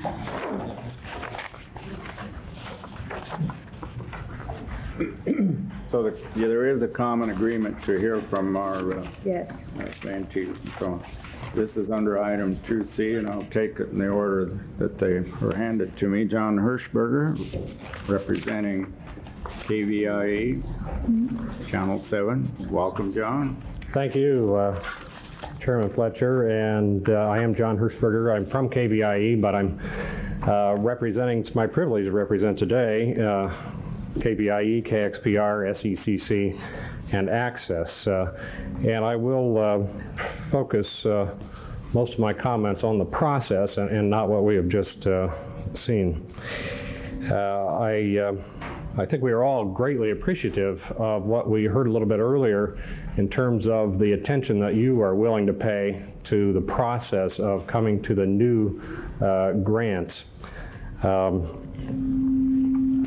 It's something that we've pointed out, or you have already pointed out, that the resolution that you passed in June does give staff a great deal of authority and to move forward to develop contracts and including without limitation organizational mergers and functional consolidations and so forth. And although that's not in the contracts, he does have that authority under that resolution. I think we would all applaud some of the comments that you were making and leading up to Terry's suggestion that language be amended to somehow include the commission and grantees in the development of those contracts, and certainly Chairman Fletcher's original idea of the roundtables, which has proved to be so successful in other areas, such as the development of the community program goals. I think we've shown that there is a real collaborative process there, and we're quite happy with the way the process went and the outcome of the goals. And I think that provides a very good model for the continuation of developing the contract concepts as well as the specific language in the contracts. One comment I would make about the contract process is that I don't think, given where we are at the moment, that it would be satisfactory for us to have a boilerplate contract that we go back and cross out a line here and add a few lines there. It seems to me that the concepts are so drastically different than the concepts that we're operating with now that it's really those concepts that need to be discussed, certainly at the commission level and hopefully among the grantees, before we are asked to respond to specific contract boilerplate language. And the material in your package, which is the joint letter from the grantees, it follows it's the page following the the community goals does suggest that we continue with that roundtable process in the contracting process. Finally, now just a word on behalf of KVIE, because I haven't discussed this with other grantees. Regarding the First Amendment concerns, I certainly wouldn't argue with counsel that the Commission has every legal right to get into the programming business if you choose to do so.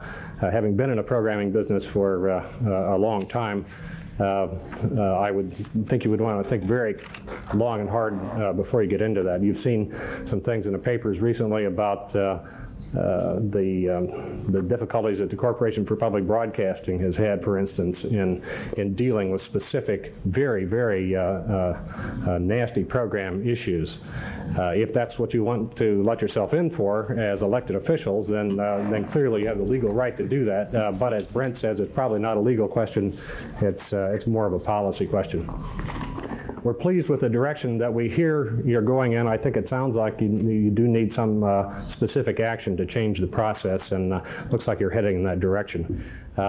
We have not seen the material, the boilerplate, or the concepts prior to this moment, so we're in the same boat that you are, and so we would find it would be inappropriate, as the chairman suggests, for us to comment on it. I would think it would be difficult for you to act on it in this short time frame, having not seen it before. Thank you.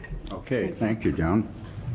I'm going to call on Ron Cooper, who represents Access, and you're going to begin with 5 minutes of time. Thank you, Mr. Chairman, and members of the Commission. I'm Ron Cooper, Acting Executive Director at Access Sacramento, and I will try to keep my comments brief and support the statements by John Hirschberger. My specifics are trying to address two of the items that were mentioned previously in Mr. Espasto's presentation. There is a reference, and it has been mentioned in December and again in June and again today, that Chuck Dolan, the wise and great mentor of us all here, somehow created this process. And now it's time to throw out the old and bring in a new process. And I beg to differ with that. Chuck Dolan was not around in the 18th century when the First Amendment was written encouraging freedom of speech. And what you have before you is a very carefully thought out process that most of you were involved in. Chuck Dolan didn't present the idea of, and I'm speaking on behalf of public access right at the moment, Chuck Dolan did not invent the concept of freedom of speech. He did not say that in 20th century United States the challenge is how we communicate with each other within and without our communities. The multitude of languages, the challenges that we face, that's not a Chuck Dolan concept. That is a concept that's embedded in all that is of this country. And the challenge before us in the 20th century, and that we have met for 6 years here in Sacramento, to the esteem and wonder of our nation and our world, and you heard it 100 times, is that the issue before us that we have been challenged by and answered is, how does the community decide what it wishes to say? How do the many multilingual communities within our community decide what they wish to say? And we have forged, with your help and vision, a model for the world in terms of people coming forth as volunteers with the sweat of their brow, training themselves, putting forth programming because they think it's important, and that we get out of the way when they're ready to take over that challenge. What your executive director is proposing, and you are on the absolute right track, is a complex system where all of a sudden the commission becomes the guiding light instead of the community, and even better, the individuals within our community. That is a proven system, excellent track record, and I just want to conclude with one thing. Also, this mention of one of the grantees has had problems. Let's be clear about that. The RCC TV was set up as a channel without any funding. The fact that they have existed and done the work that they've done under those extreme circumstances, and then to be held up as the example that the grantees are not somehow fulfilling their purpose, is, let's say, an exaggeration. And let's talk specifics. Thank you. Craig Powell? I thought we were going to let attorneys talk. It's going to disclaim he's an attorney. Yeah, I resigned. Here's a member of the public. What is your affiliation here? I'm trying to read it, but I should just ask you, I think. Well, I'm the attorney for Access Sacramento. Okay. Mr. Chairman, members, thank you very much. I share with all the other members of the public and all the other grantees the fact that today is the first time we've heard any of the details regarding these proposals. Today is not an appropriate forum for the grantees to respond, even in principle or let alone line by line. I strongly recommend and encourage the practice of moving to more frequent commission meetings. What we're talking about here is not cutting and pasting and giving inserts into language, but we're talking about making fundamental policy decisions on the future of community programming. To do that and to involve the Commission, and so as not to abdicate the responsibility for these matters to staff, the Commission does have to go to more frequent meetings. If we do this once every 3 months, we can be talking about this for the next couple of years. Now, with respect to the First Amendment, I cannot walk away from here today without making one editorial comment, and that is that if... Brent's waiting. And I know he is, and that is that I can sense it right now that our deceased esteemed Supreme Court Justice William O. Douglas is spinning in his grave as we speak. That is my reaction. I will save my thunder and my oratory for the next session. Thank you very much. I have to say, spinning without effect.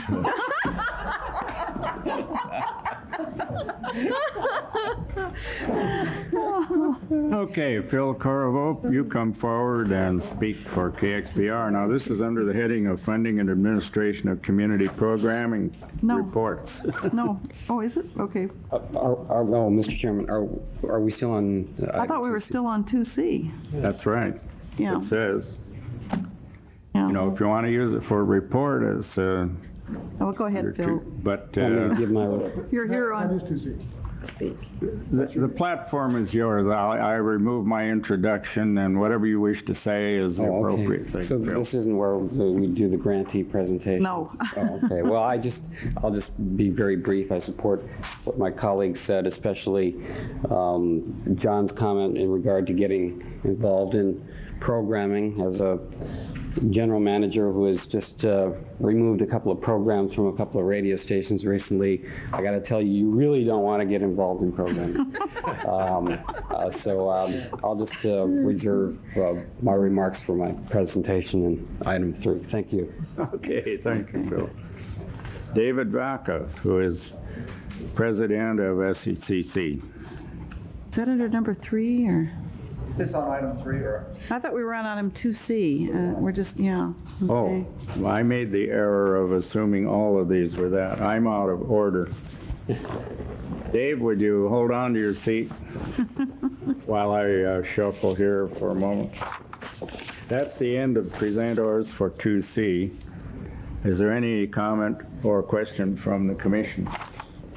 What I would like to recommend is that we have an opportunity to see in some written form in detail what was referenced here today, the goals the outline of how to get to the goals that was presented to us. They said they had boilerplate language on grant agreements. We've never seen that. I would like to see that. And I would recommend that we go to monthly meeting schedule until we come to an agreement. And somehow we have to schedule on the agenda how we take those topic by topic and discuss them. If you also want to be holding interim meetings, roundtable meetings, I don't have any objection to that. I just know it'll be difficult for all of us to get there. I'd like to insert one idea here so we may move forward. There is an alternative action plan that we could incorporate at this moment. I think what has been produced, even though Commission has not seen these papers, has value in bringing to closure in the initial stage the proposals for the 1993 budget use of funds by the grantees. I want to read this as a possible motion that we might make on this. By October 2 of 1992, parties desiring to comment on the draft grant agreement shall submit comments to the Commission in writing. The comments shall also include a statement explaining the rationale supporting any proposed modification. The Executive Director is directed to review all submissions received and, in conjunction with the Chair and Council, incorporate modifications, deletions, or insertions as they deem appropriate. And we would report to the Commission not later than October 30 and to all persons who provided comments. Then the Commission shall meet in workshop session on November 5, and we could insert regular meetings prior to that time. And it would be for the sole purpose of receiving comments and for inserting into the plan whatever the Commission feels is appropriate. The reason I couldn't support that, Orville, is because we haven't even discussed the policies. And it would seem to me that this is a great departure from any way that we're going to proceed.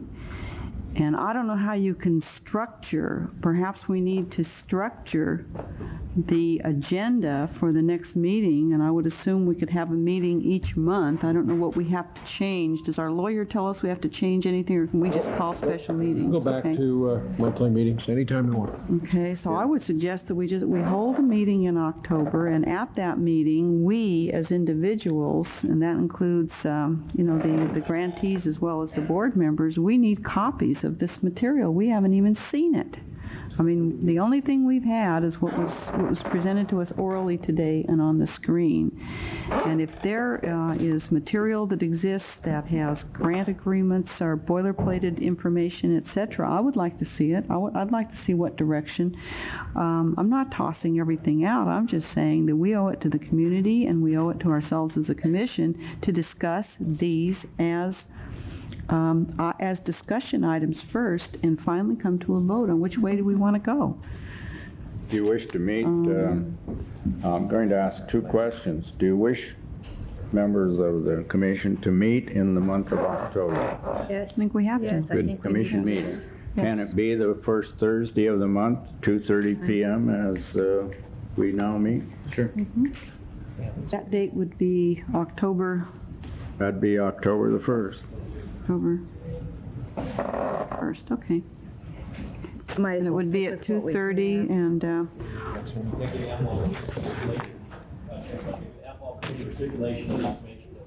Well, and any comments, probably yeah. then I think go forward with whatever process is determined that Okay. I'll set it up. Now, the purpose of that meeting, I think, has been well stated here, but to review it just for the Secretary, it would be to review all materials that might be proposed and to review the topics which we saw as checkpoints that were presented here today and any other allied topics. Mm-hmm. That would be it. Mm-hmm. And I think certainly the grantees in an informal way with their boards can respond in writing. I always think things are good in writing to those.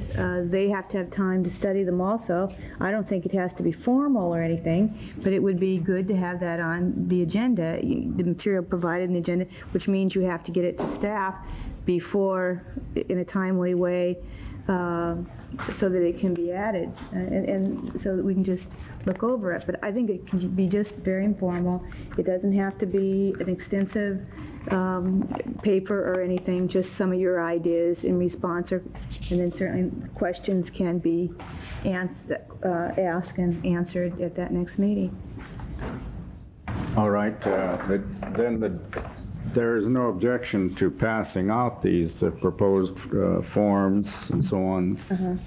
But we're saying this is a just supposing. We're asking for reflections of your opinion of any part of it.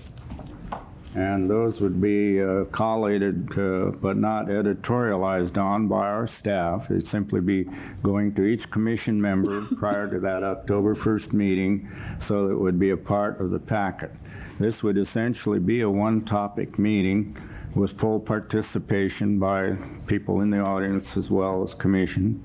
And we would limit it to the discussion of what the forms and so on are going to be. Is that satisfactory then? Yes, because okay. I think by that time there will be some response to the whole idea of doing the whole system of community programming through a grant approach that is a very different approach from what we're using now. It's still grants, but in a very different way.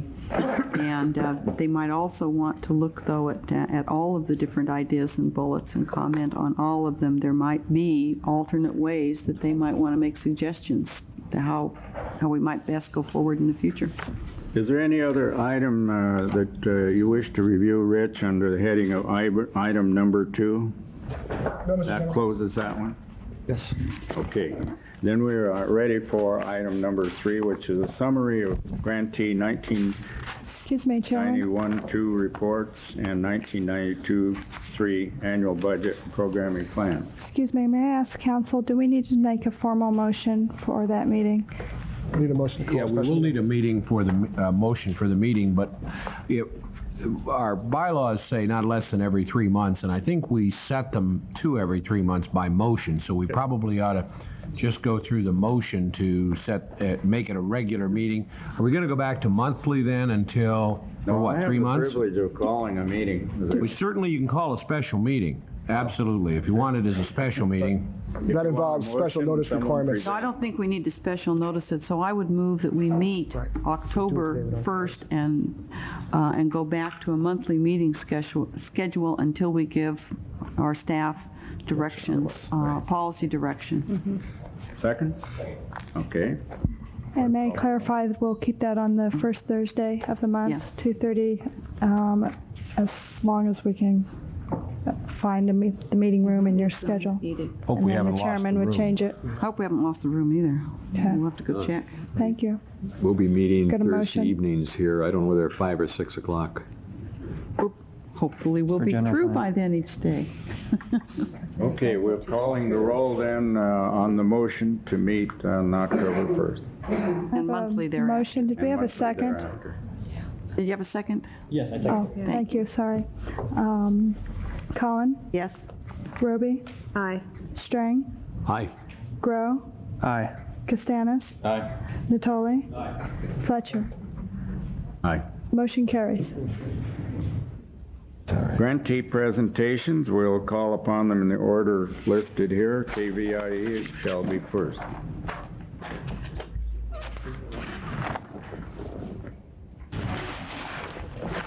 Dan Tilton. Hello, everyone. Kind of feel like we're The lead-off batter. moving someplace else, different direction. And there's so much to say in so little time. I'll begin with our year just ended.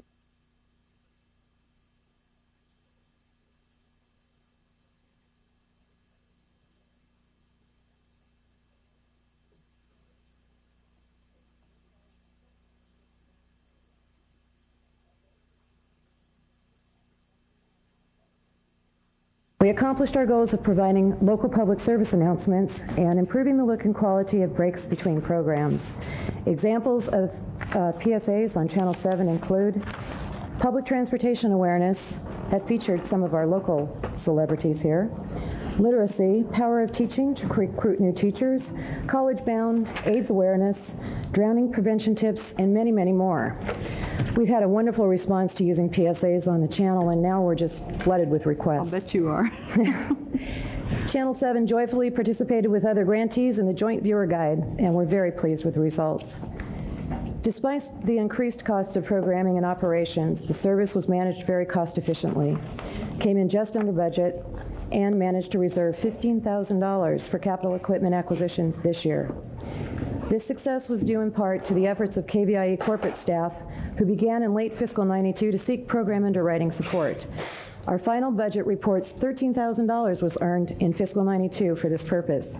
We're rewarding our corporate support staff for this successful effort by asking them to raise $48,000 in support of service in 93. In addition, I'm pleased to report the 1991 Channel 7 series Memories recently received several Program Excellent nominations and awards.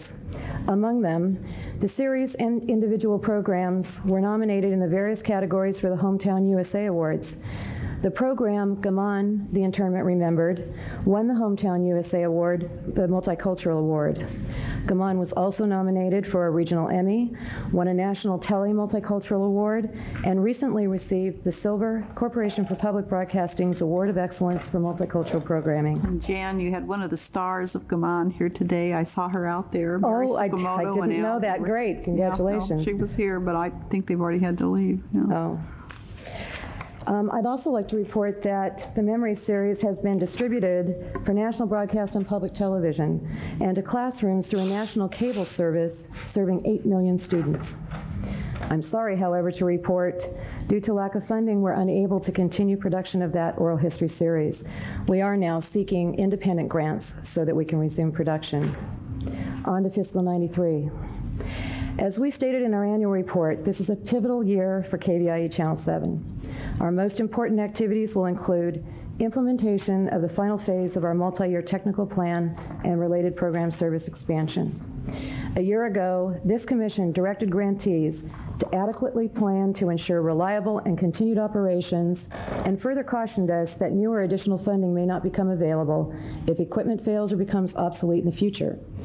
KVIE had a multi-year plan in place, and this fiscal year we will implement the final major step. We might call that a milestone.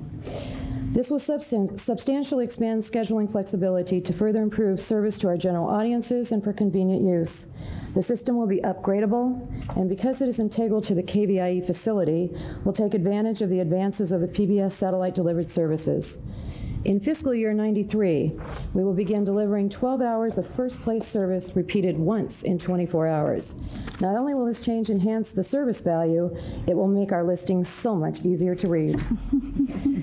In addition, we will redesign the service. Our overall program service goal is lifelong learning. I'm going to give you some highlights. We will schedule a block of programs we call Ready to Learn.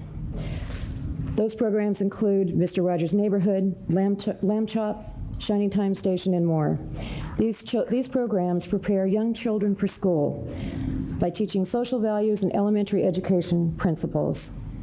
The service will be scheduled at a regular time for home parents and daycare providers to rely on. We will also serve adults with college credit courses and with new series like Destinos, an introduction to Spanish. An exciting new scheduling strategy will provide special blocks of programs that are of particular interest to local viewers. The first is Election 92 Primetime. From September 28th through November 4th, Channel 7 will devote the hours of 8 p.m. to 11 p.m. to programs on major issues of concern to our country and our local communities in this election year. Targeted specials will air at 8 p.m. They include programs like Power, Politics, and Latinos, Move Over, Women in the Political Campaign, Health in America, Searching for a Cure, and Why Vote. At 9 p.m., Bill Moyers will enlighten our viewers with his Listening to America series. Election 92 wraps up each night with a critically acclaimed McNeil-Lehrer NewsHour at 10 p.m. In January of 1993, PBS moves to a new satellite and is now planning to provide multiple channels of programming designed to educate, enlighten, and inform.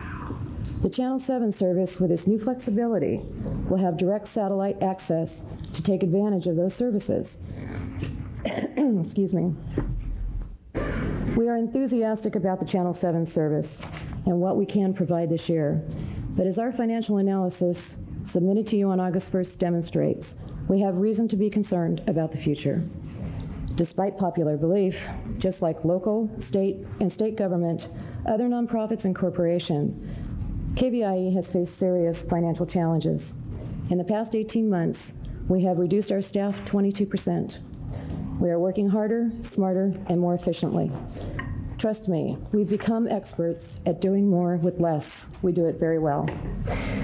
If you look at the people that are gathered here today, including yourselves, you'll see a collection of dedicated, capable people. And together, we have developed a valuable, important community service. This support group extends far beyond those who are here.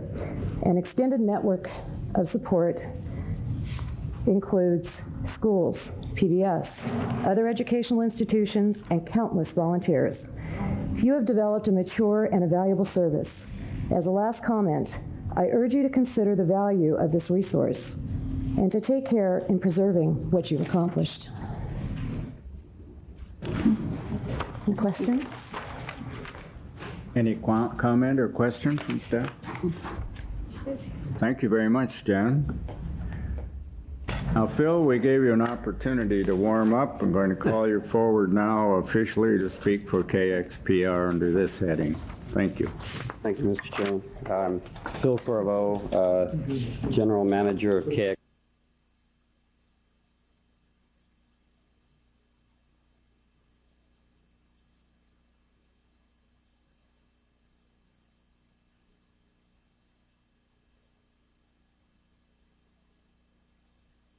The same amount in dollars from KXPR to provide a 24-hour-a-day, 360, is it 65 or 66 days last year, service, audio service on 89.1. The service became more news and public affairs oriented. It used to have a jazz emphasis, but when we went on the air with the broadcast station that had a jazz emphasis with KXJZ, it made sense to make it a more news and public affairs service, and we're working toward a 24-hour news and public affairs service.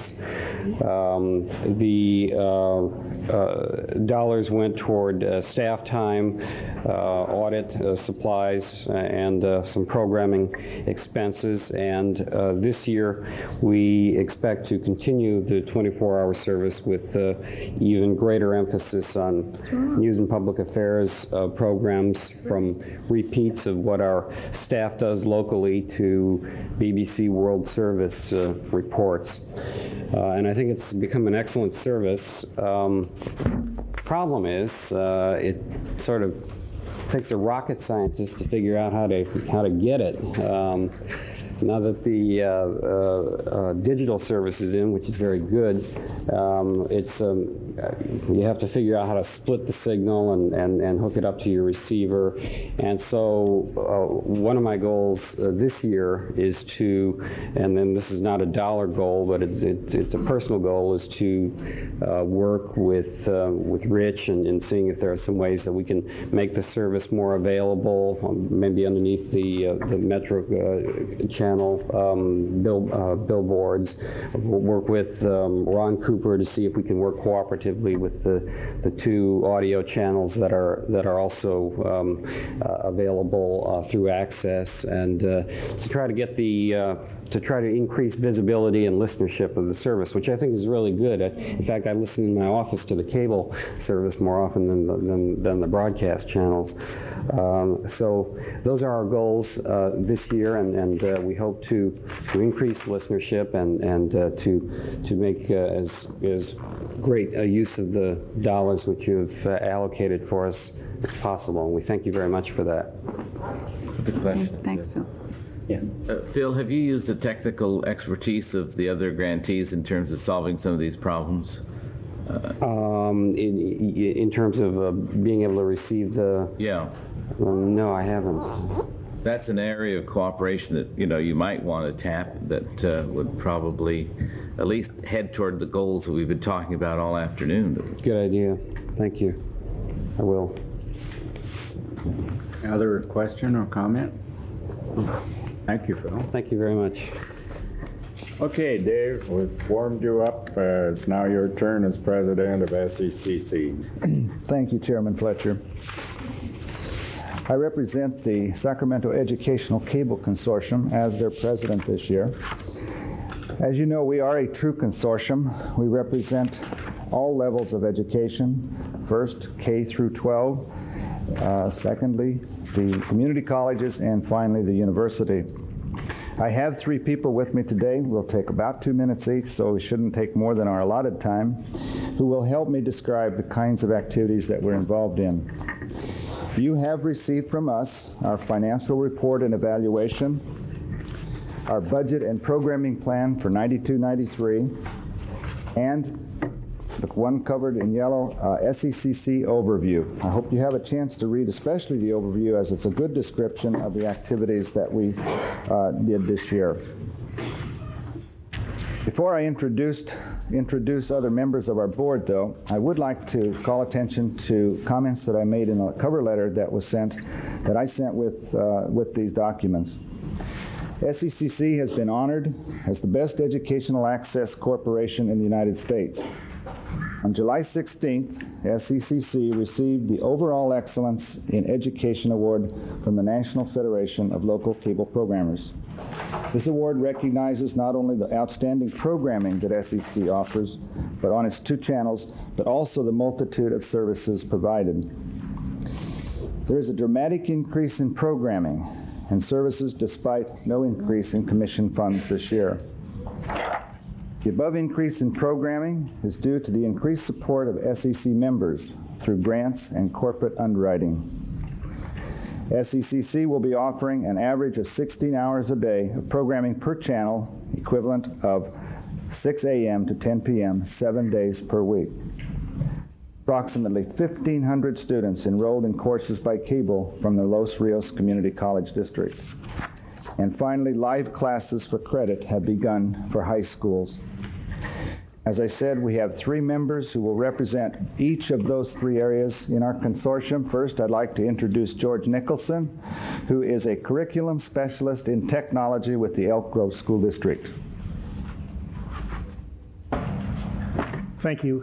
K-12, yes, George Nicholson, Elk Grove Unified School District. I'm also a member of the SECC board.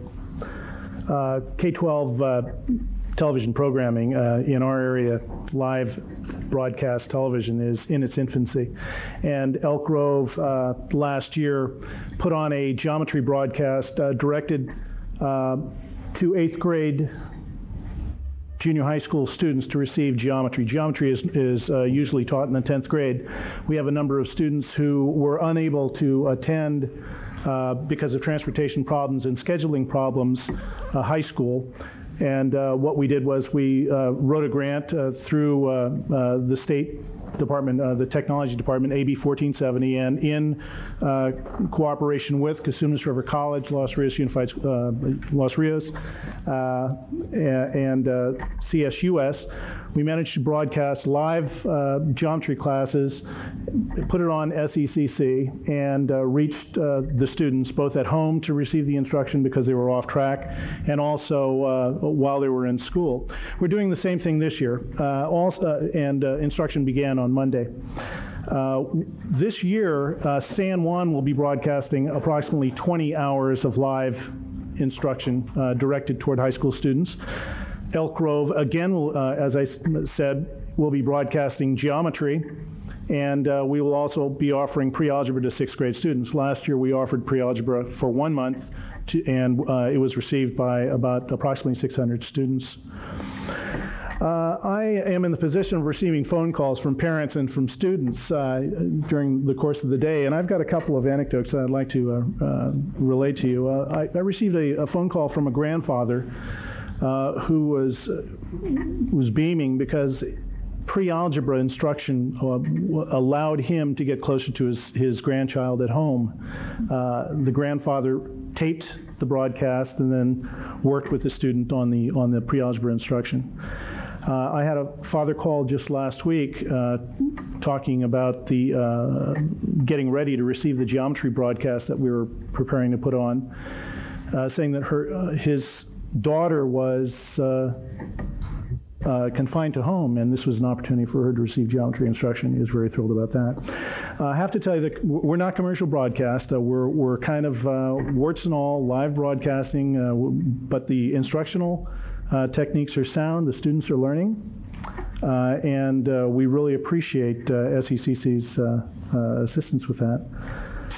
Let's see, I think I'm just about done. We are, again, with San Juan, we're offering calculus and economics and sheltered world history for non-native language speakers, and we would like to thank the Cable Commission for its support in the past and hope for continued support in the future. And I would also recognize Terry Castanis for his vision and his support for what we're trying to do in Elk Grove. Thank you very much. Any question or comment? Terry, I didn't know you had 20/20 vision, but you do. Huh? Excellent. Representing another level of the consortium is Dick Beamer, Assistant Chancellor from the Los Rios Community College District. Thank you. Dick Beamer, Los Rios Community College District. We refer to Terry as the godfather of our effort in Los Rios in instructional television. I'd like to briefly share with the Commission at this time the degree to which the district has made a commitment to distance learning in the Sacramento region. We currently offer 51,000 credit students through our 3 colleges and the Placerville Center. By the end of the academic year, we hope to serve over 1,800 of those students through our credit courses on Cable Channel 21. Our target market is the older working adult and those students who are unable to come to campus on a regular basis. We benefit through our membership on the board of SECC, which allows us access to Cable Channel 21, but the district also invests significant resources in our delivery. We have an annual operating budget of $32,000, and if we were to add in the costs, the salary of our 2 full-time equivalent faculty members, that would exceed $100,000. We started with 7 courses in 1986-87. This year we project 24 courses for 92-93.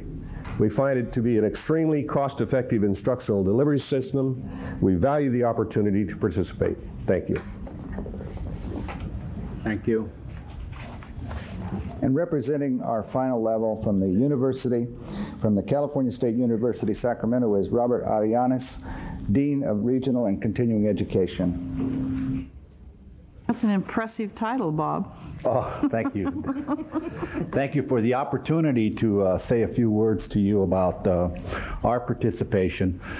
I represent the university on the Sacramento Educational Cable Consortium Board of Directors, member of the Executive Committee, as well as member of the Program Committee. Program Committee has representation from a variety of school levels. Our effort over the past few years has been directed primarily at meeting some of the stated needs of teachers.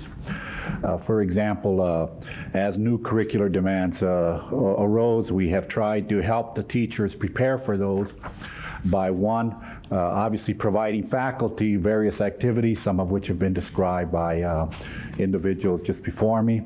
Also, by scheduling our classes which are of interest to teachers on television. For example, this past year we had several activities in the area of religion, world religion, not in terms of proselytizing obviously, but statewide curriculum required more attention to religion in the classes, and we had the good fortune of having several faculty who are relatively well known and a great deal of sophistication in this area present classes, and we arranged for those classes to be televised on a routine weekly basis. We've also utilized our faculty and the cable arrangement, particularly channels 21 and 22, to go after outside money. And last year, for example, we wrote a grant for over $500,000, which was entitled Safe Substance Abuse Family Education, and prepared and transmitted through last fall a series of modules aimed at the family and the schools and teachers, children, administrators, employee assistant program directors throughout the metropolitan area, in particular Sacramento County, aimed at covering a variety of topics associated with substance abuse. I don't have the credits that the program received, but we were very pleased with its development and its presentation. This coming year, we look to change our focus somewhat. We plan to continue to support curriculum needs of the school authorities, school officials. I think that's ever more important, particularly in the budget issue, that the crisis that we all face. But also we will be directing attention towards offering classes and degree programs at students. As you all know, the severe budget cut state of California has a responsibility for educating a large number of people. We can't do it under the present budget status. We're going to try to get more bang for the buck. We're going to try to get some students registered out there who are watching it on screens and get them through a program. Benefits, obviously, one is apparently that we're going to operate more efficiently, but also we hope to get students through. Right now it's taking 5, 6, 7 years to get through some of these degree programs. We'd like to shorten that. I'd like to thank, I think the cable arrangement we have now has been very, very helpful to all of us, in particular those people interested in education, whether it's K to 12, 12 to 18, or lifelong learning, as the expression you've just heard a few minutes ago from KVIE referred to. Thank you. Thank you. David, your time is up. Do you have a summary you wish to make? Just a very brief summary. I want to say that we're very proud of the efforts that we've made and are proud of the efforts that we continue to plan to make. And I have placed at your place today our instructional resource guide, which contains all of the programming for the current year. We look forward to a very positive relationship with you and your staff as we move forward. Thank you very much. Thank you, David. Michael Hayward is next, Access Sacramento representative.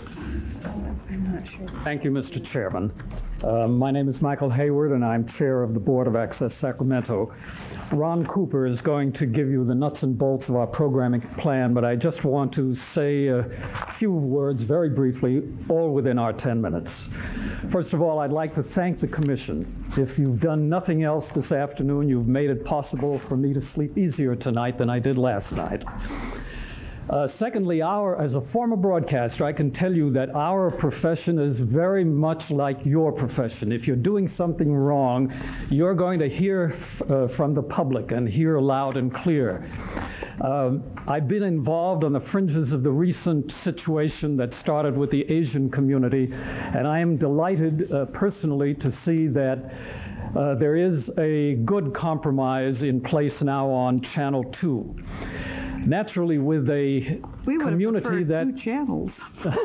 Well, with a community as diverse as ours, of course, all language groups are not going to be satisfied. And I would like to say that Access Sacramento will do all in its power to make it possible for, well, our very reason for being is to make it possible for ethnic groups, smaller groups in the community to have access to the media which they otherwise would not be able to get. Now, I'm sorry that Kim Ruckert isn't here because I hope that Cindy will convey a message to him. I've had a couple of very positive discussions with Kim, both on this language problem and on Access Sacramento. He, like individual members of the Commission, have made very useful suggestions on changing and improving the look of some of our programming, and I think you will see in the course of the next year there will be some changes. Kim particularly has offered us a satellite dish, and that's going to make it possible for us to pull in programming that is not now available to us. The only thing that's holding that up is the discussions with the city engineers on exactly where to place this dish. Finally, let me simply say that our search for a permanent executive director is in its final stage. And now that you've decided to meet on October 1st, it may well be that by that time we'll be able to make an announcement. It's been on the back burner, frankly, because Ron Cooper has been doing such a good job as the interim executive director. And without further ado, here again is Ron. Thank you, Mike. Ron Cooper, Acting Executive Director, interim wannabe of Access Sacramento. I really want to respect the time limitations. As has been the policy of Access Sacramento for the 6 years of our existence, all of our programming goals and information has been presented to you on an annual basis. We went a little bit further this year because of the questions that have been raised. The full document was mailed to you as well as to Rich for for your examination. I just wanted to hit some of the highlights of that and to be available to any questions that you have.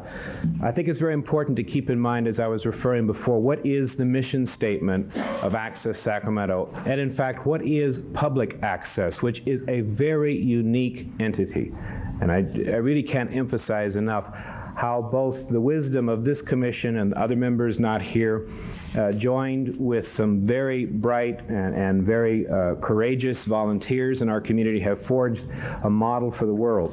The mission statement that best describes our current priorities is found in our operating rules and procedures. Access Sacramento is a nonprofit corporation whose purpose is to empower individuals, organizations, causes, and groups within Sacramento to produce and or present their own non-commercial cable TV and radio programs responsive to the full and diverse range of Sacramento County's residents, perspectives, concerns, issues, and interests.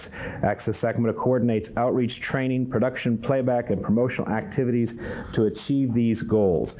We have, with each year, submitted for your attention, and we have always assumed for your approval, goals that challenge us with each year. In the document that I sent to you, there are graphs and charts that show with each and every year we have improved upon what we did last year. And even in this, I think, very difficult and trying past year, after losing the executive director, Randy Mendelson, who had been with us from the beginning, even in this transition year, all goals were achieved and surpassed. We have a goal of 26 hours a week of original programming. We surpassed that by offering 28.7 hours of original programming. We had a goal of 1,350 hours of first-run programming. We surpassed that with 1,491 hours. We had a goal of 2,400 original programs. We surpassed that with 2,499. And on and on and on. Again, the details are included and have always been available and will always be available to this commission member and to the executive director. One thing I think that helps to put it in perspective is some of the programming specifics.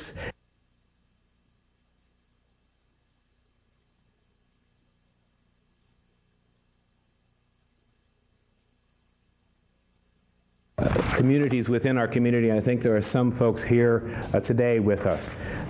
Sacramento is really, I think, blessed with various multiple cultures and languages. But the difficulty is, how do these individual groups, sometimes numbering into the hundreds or even a few thousand, find voice in our community? Indeed, find voice on the commercial broadcast networks because of business reasons must appeal to mass audiences, and therefore small numbers just don't equate.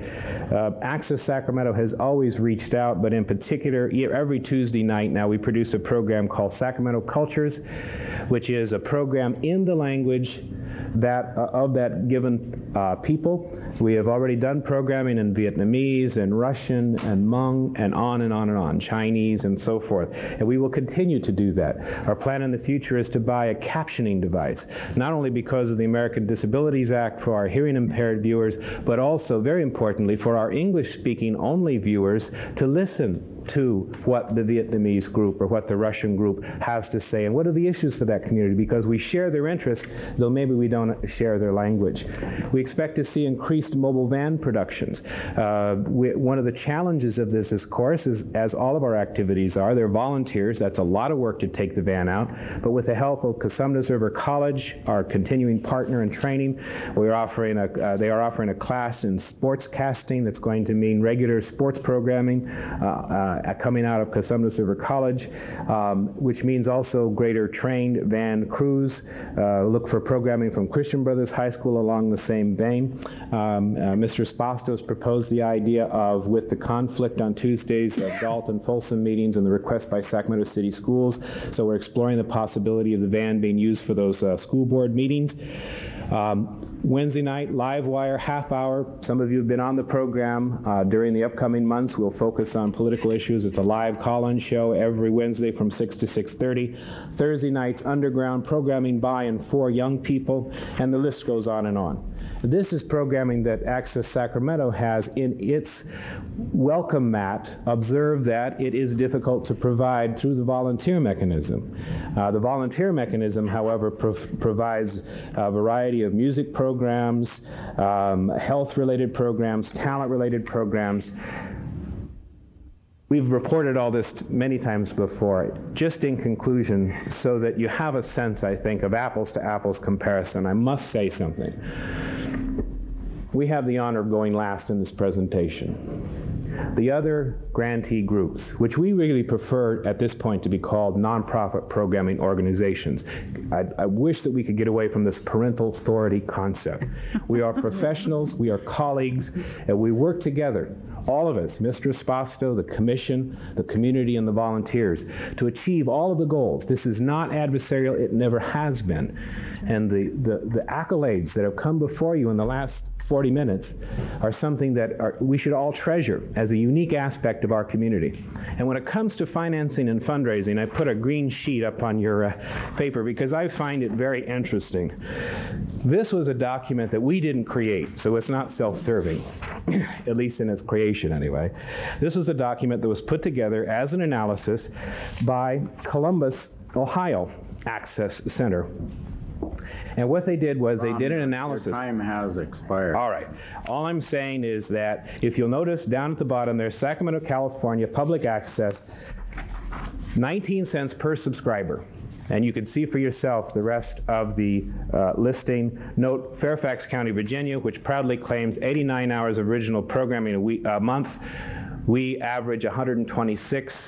You could see 46 cents versus 19 cents. If we're going to talk dollars and cents and effectiveness, there's a lot of ways to look at it that haven't been discussed, and we're more than happy to work with you. Thank you if you have any questions. Thank you. Thank you. Is the Religious Coalition representative here? Right. You've heard the grantee presentations, and is there any discussion or questions from any member of the commission?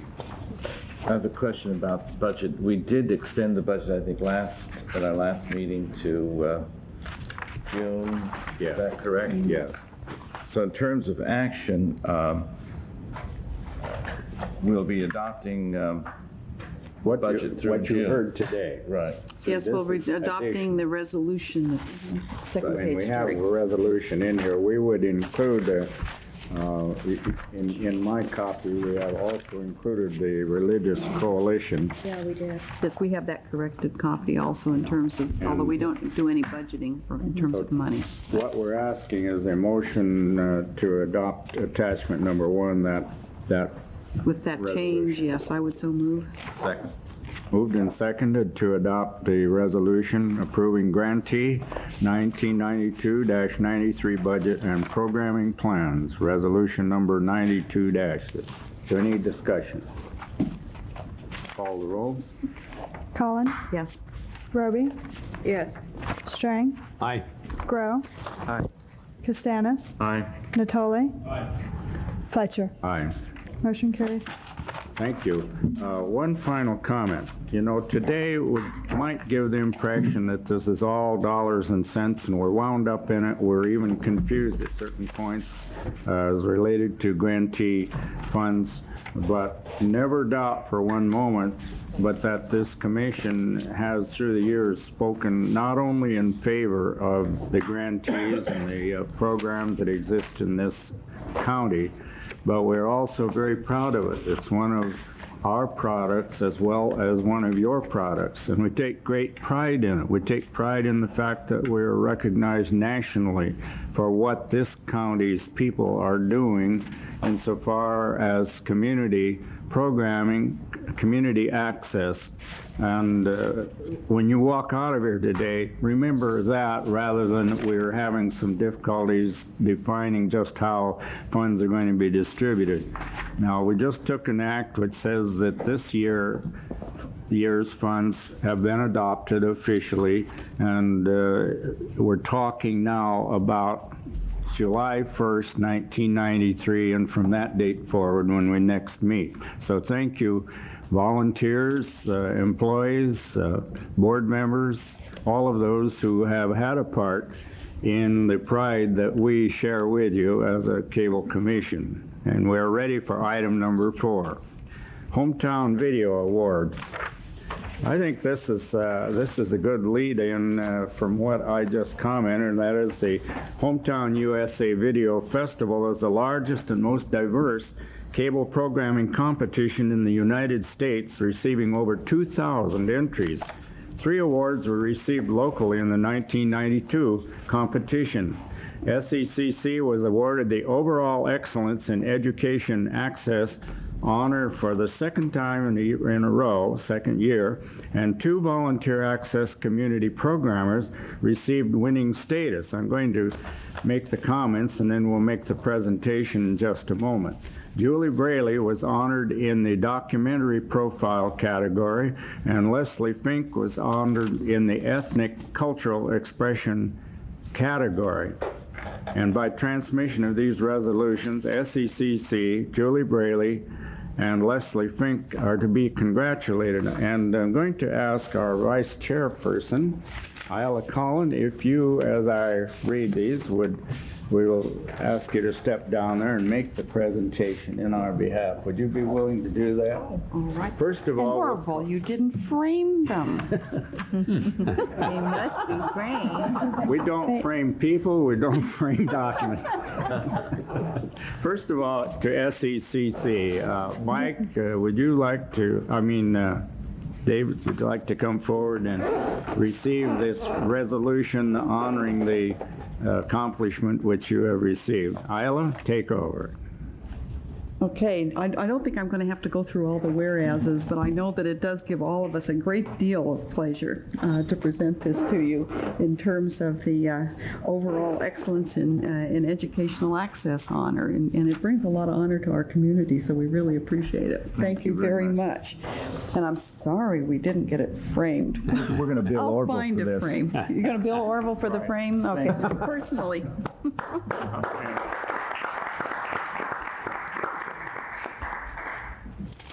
Julie Braley. Is Julie with us today? No, she's not here.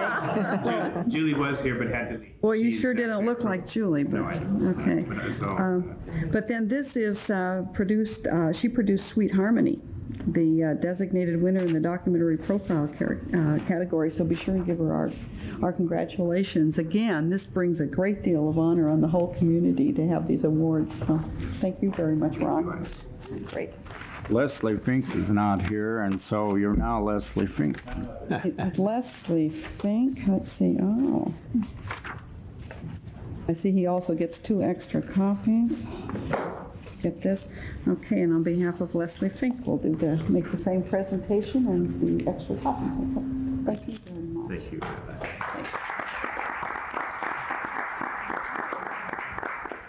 Mr. Chair, if I could just make one comment. Surely. Included also in your packet is a copy of a letter that unfortunately came in a bit late to be included in the last time the commission met. We appreciate that, in fact, the chair, Orville Fletcher, began one of our roundtable sessions by reading it in full. I think it has a lot of things to say that we've been reiterating all afternoon about the special nature of Sacramento and the wards that these represent. And just in conclusion, one of the real positive attributes of Mr. Fink's winning this award is he is now a member of the Access Sacramento Board, and so it really does come around in a sense of appreciation and giving back. So we really thank you and your support, Sacramento Cable, and for the NFLCP's recognition. Thank you. Thank you. We need a motion to adopt the resolution of recognition. Well, naturally, I thought we would get around to that now that they have them. I would move to adoption. Okay. Any discussion? Call the roll, please. Collin. Yes. Roby. Aye. Strang. Aye. Grow. Aye. Costanis. Aye. Natoli. Aye. Fletcher. Aye. Motion Thank you very carries. much. Item number 5, public opportunity to discuss matters not on this agenda but within commission jurisdiction. I wish to say one thing before calling any of you forward, and that is to to please understand that the Cable Commission has no authority to suggest to Sacramento Cable what any of the content of its programs might be. We have no authority or influence, nor do we ever speak on that topic with Sacramento Cable. I'm now going to call on Fred Ulmer. Each one of you will have 3 minutes maximum speaking time for the topic of your interest. Please come forward, Fred. Thank you very much. I should start off by telling you we're not going to ask you to comment or do anything for us. Okay. I'm Fred Ulmer. I'm a resident of Sacramento, and I'm the new chairman of a new organization called Coalition for Quality of Multicultural Cable TV. I would like to make you aware of our existence, who we are, why the coalition was formed, and the objectives that we seek to achieve. The coalition is made up of local ethnic organizations that for several years received quality cable programming through Sacramento Cable Channel 2, which was the KTSF Channel 26 broadcast. Changes to the Channel 2 programs on August the 10th, 92, resulted in reduction or elimination of programs for some ethnic groups and substitution of lower quality programs for others. Dissatisfaction with the changes and lack of interest by Sacramento Cable caused the ethnic organizations to form a coalition on 19 August 92. The coalition believes that 2 multicultural cable channels are required to meet the needs of the Sacramento multi-ethnic groups. The objectives of the coalition are as follows: establish open communication between Sacramento Cable and the coalition of organized Sacramento ethnic groups. Reinstate the quality cultural programs that were dropped from Cable Channel 2 on August 10th, 92 by establishing 2 multicultural channels, one with the KTSF program and the other with the International Channel. We want to monitor multicultural programs on the 2 Sacramento cable channels to ensure the availability of adequate, equitable, quality programs and to prevent inadvertent discrimination by omission in future program changes. We want to promote the educational and cultural value of quality multicultural cable TV on the 2 channels. And we want to do this to the ethnic members of the Sacramento community and the community at large. 1/2 minute left. I'm going as fast as I can, sir. Now I would like to point out that the coalition could provide constructive evaluations from the results of monitoring the various language programs of the coalition of ethnic groups as a free service to cable. That should be a good marketing tool for them. Further, by promoting the language programs within the ethnic groups that belong to the coalition, that should have a positive effect on increasing their business. The coalition is of the opinion that the high-quality programs could result in Sacramento Cable to be an economic success as well as a respected member of the community, which will benefit everybody. As of the 2nd of September, we have the Chinese, Filipino, Italian, Japanese, and Pacific Islander ethnic groups in the Sacramento County. This totals over 103,000 people. Your time is up, sir. Okay. Thank you. Thank you. Next speaker is Bill Cerruti, who is director of the Italian Cultural Society. Bill, you have 3 minutes.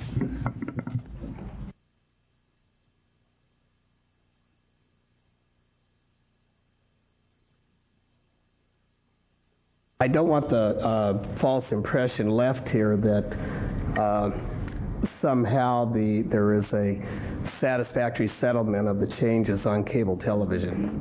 The reason this coalition exists is to show that there is still a continuing dispute with Sacramento Cable over the changes they've made. And I also think that some of the comments made here tonight about other options being available were a bit misleading. For one thing, the Italian language programming was cut from 12 to 3 hours. It's a very drastic cut for a large language community. I think it's important for you to know that the language community of the Italian community is over 40,000 people in Sacramento, and that this actually is larger than the combined Chinese and Japanese communities together. Also, for your information, Italian is the third most spoken language in the United States still today, and it's also the third most spoken language in Canada. For these reasons, we are still interested in getting our programming back on Sacramento Cable, 2 channels or not. So we're going to keep the pressure on. We thought you should know, since you wanted to be aware of disputes in the cable community, there is still a dispute. Thank you. Thank you. Thank you. Next is Jan Alianik, who states that she's a spokesperson for the Pacific Islander community. She wasn't able to stay this late. Thank you. Mr. Chairman, I have an appointment I've got to make, so I'd like to be excused and certainly ask my indulgence of the people in the audience. Thank you. Watch us on, Metro Cable, Channel 14. Norm DeYoung or Jim Booty, President of the Filipino-American Chamber of Commerce. Which shall it be? Please come forward. They were The other 2 are here. Okay. no, he means the next 2 in line. Oh. They were not able to stay either. Joseph Wu, are you here? Thank you. Please come forward.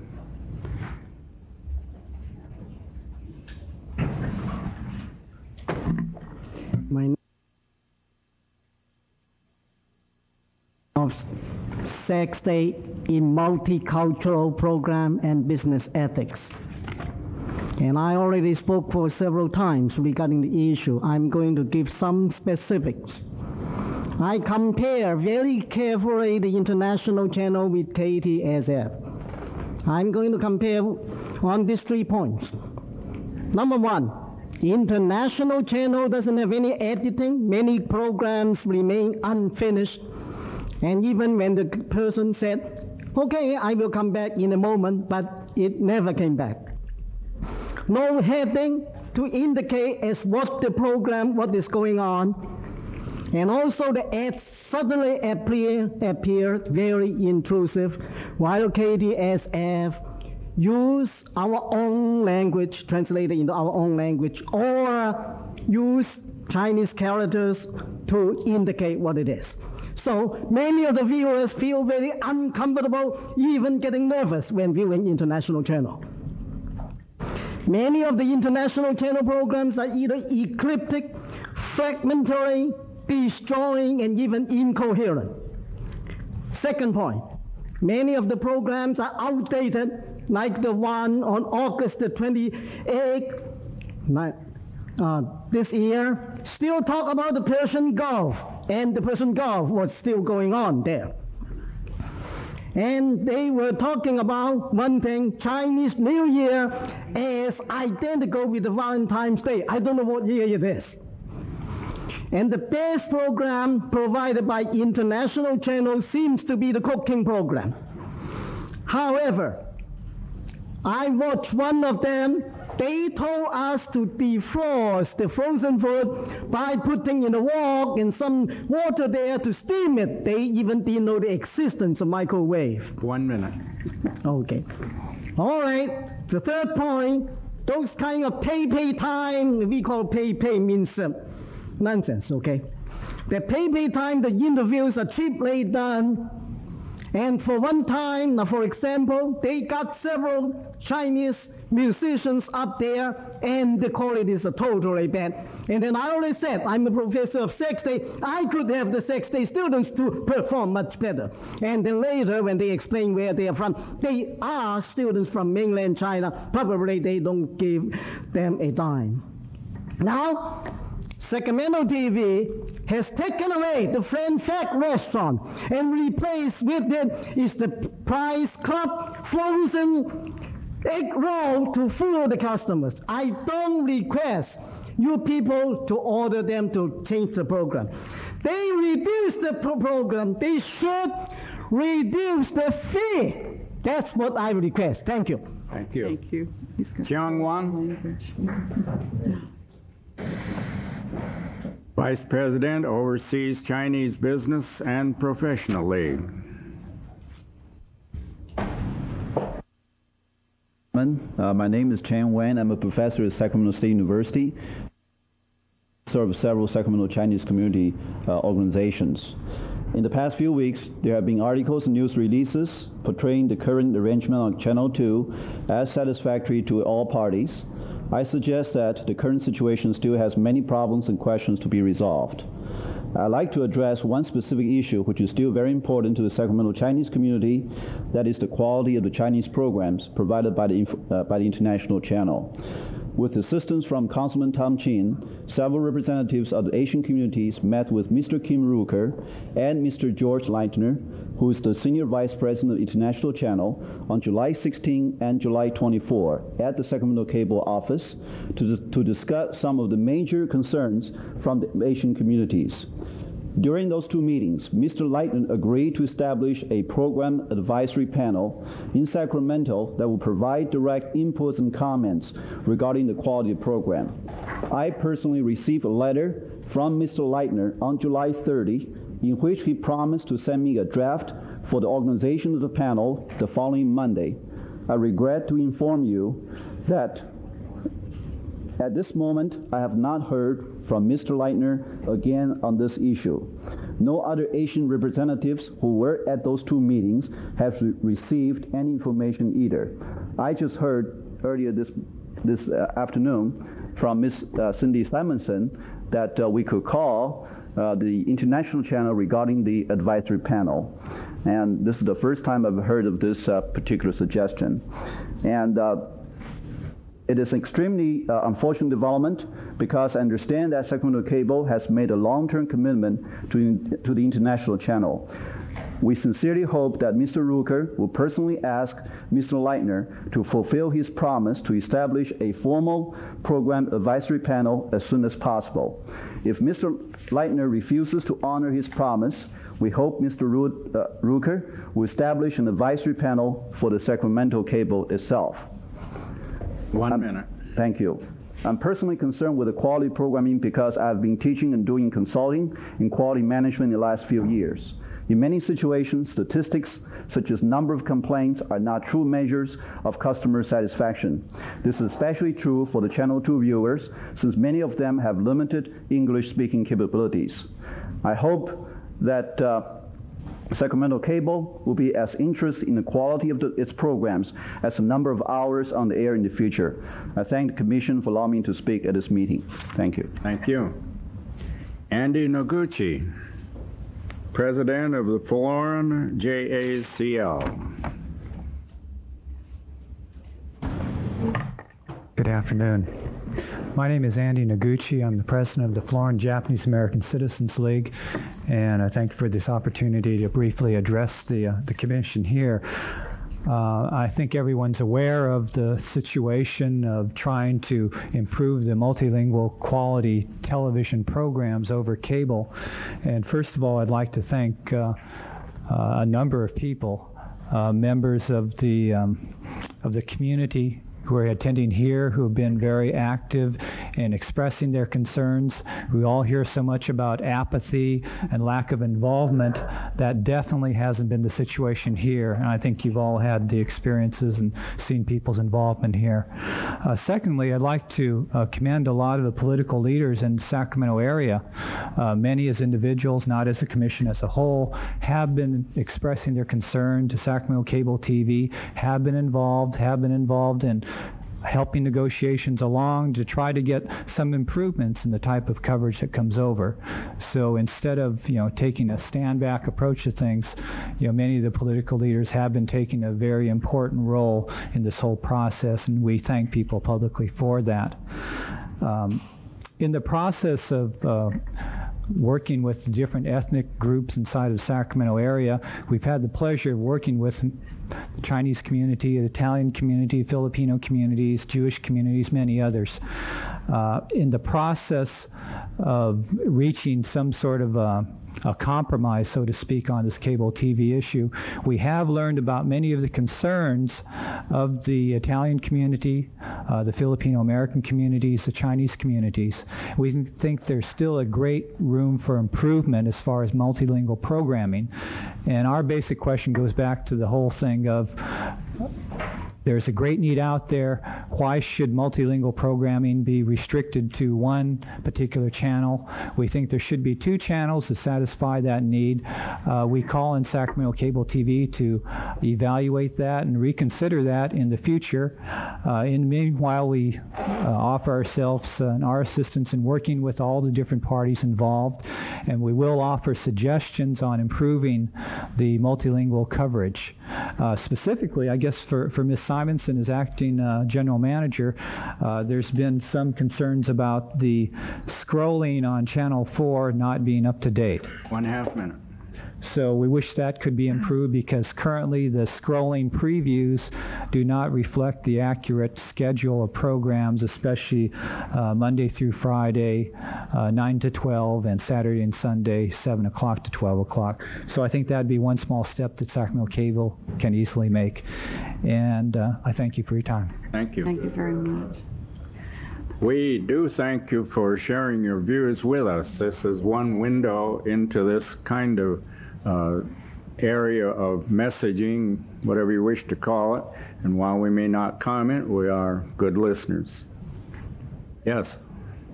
I'd also like to add, Andy, that one of the things that, as long as we're adding some ideas, one of the things I think for those of us who are monolingual, that only, speak English, that the possibility of subtitles or even more programs of international programming that were in the English language but would give us a taste of what's happening all over the world is very exciting. We are so limited in this country in what we see, and it's always exciting to see what's going on in other countries from their perspective, and the most we get is usually through BBC or through programs from British Broadcasting or Canadian, because at least the language is easy.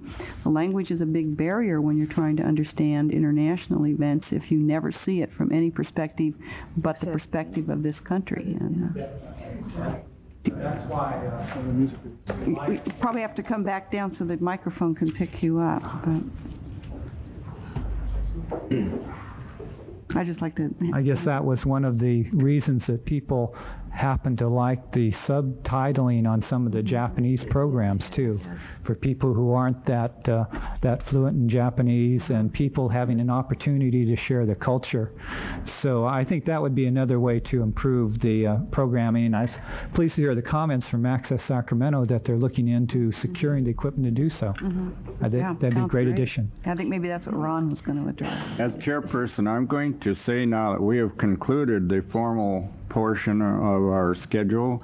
I'm not going to dismiss the group, but I wish to say, knowing that some of the commission members have other pressing obligations, I would simply ask commission members, is there anyone who wishes to raise any topic at this time? I think Mr. Cooper wanted to speak on an item not on the agenda. Yeah. Well, I wish to say, because of a message that I have received, that the formal meeting is now over, and those who wish to stay, please stay. And Ron, what is it you wish to say? While we had so many representatives of different cultural and ethnic groups here in the room, I just wanted to point out that Karen Moody, our community relations person, is here. We'd like a sign-up sheet for all of those folks who have expressed interest in wanting to evaluate programming coming into our community. We'd like to invite, very specifically, the creation of that programming in the community, and we need those names and addresses so we can call a meeting and begin that process, and look forward to it. Will you be at the back entrance there? Right back in the back. Okay, I find that I am one of those who must depart, so the official meeting is over.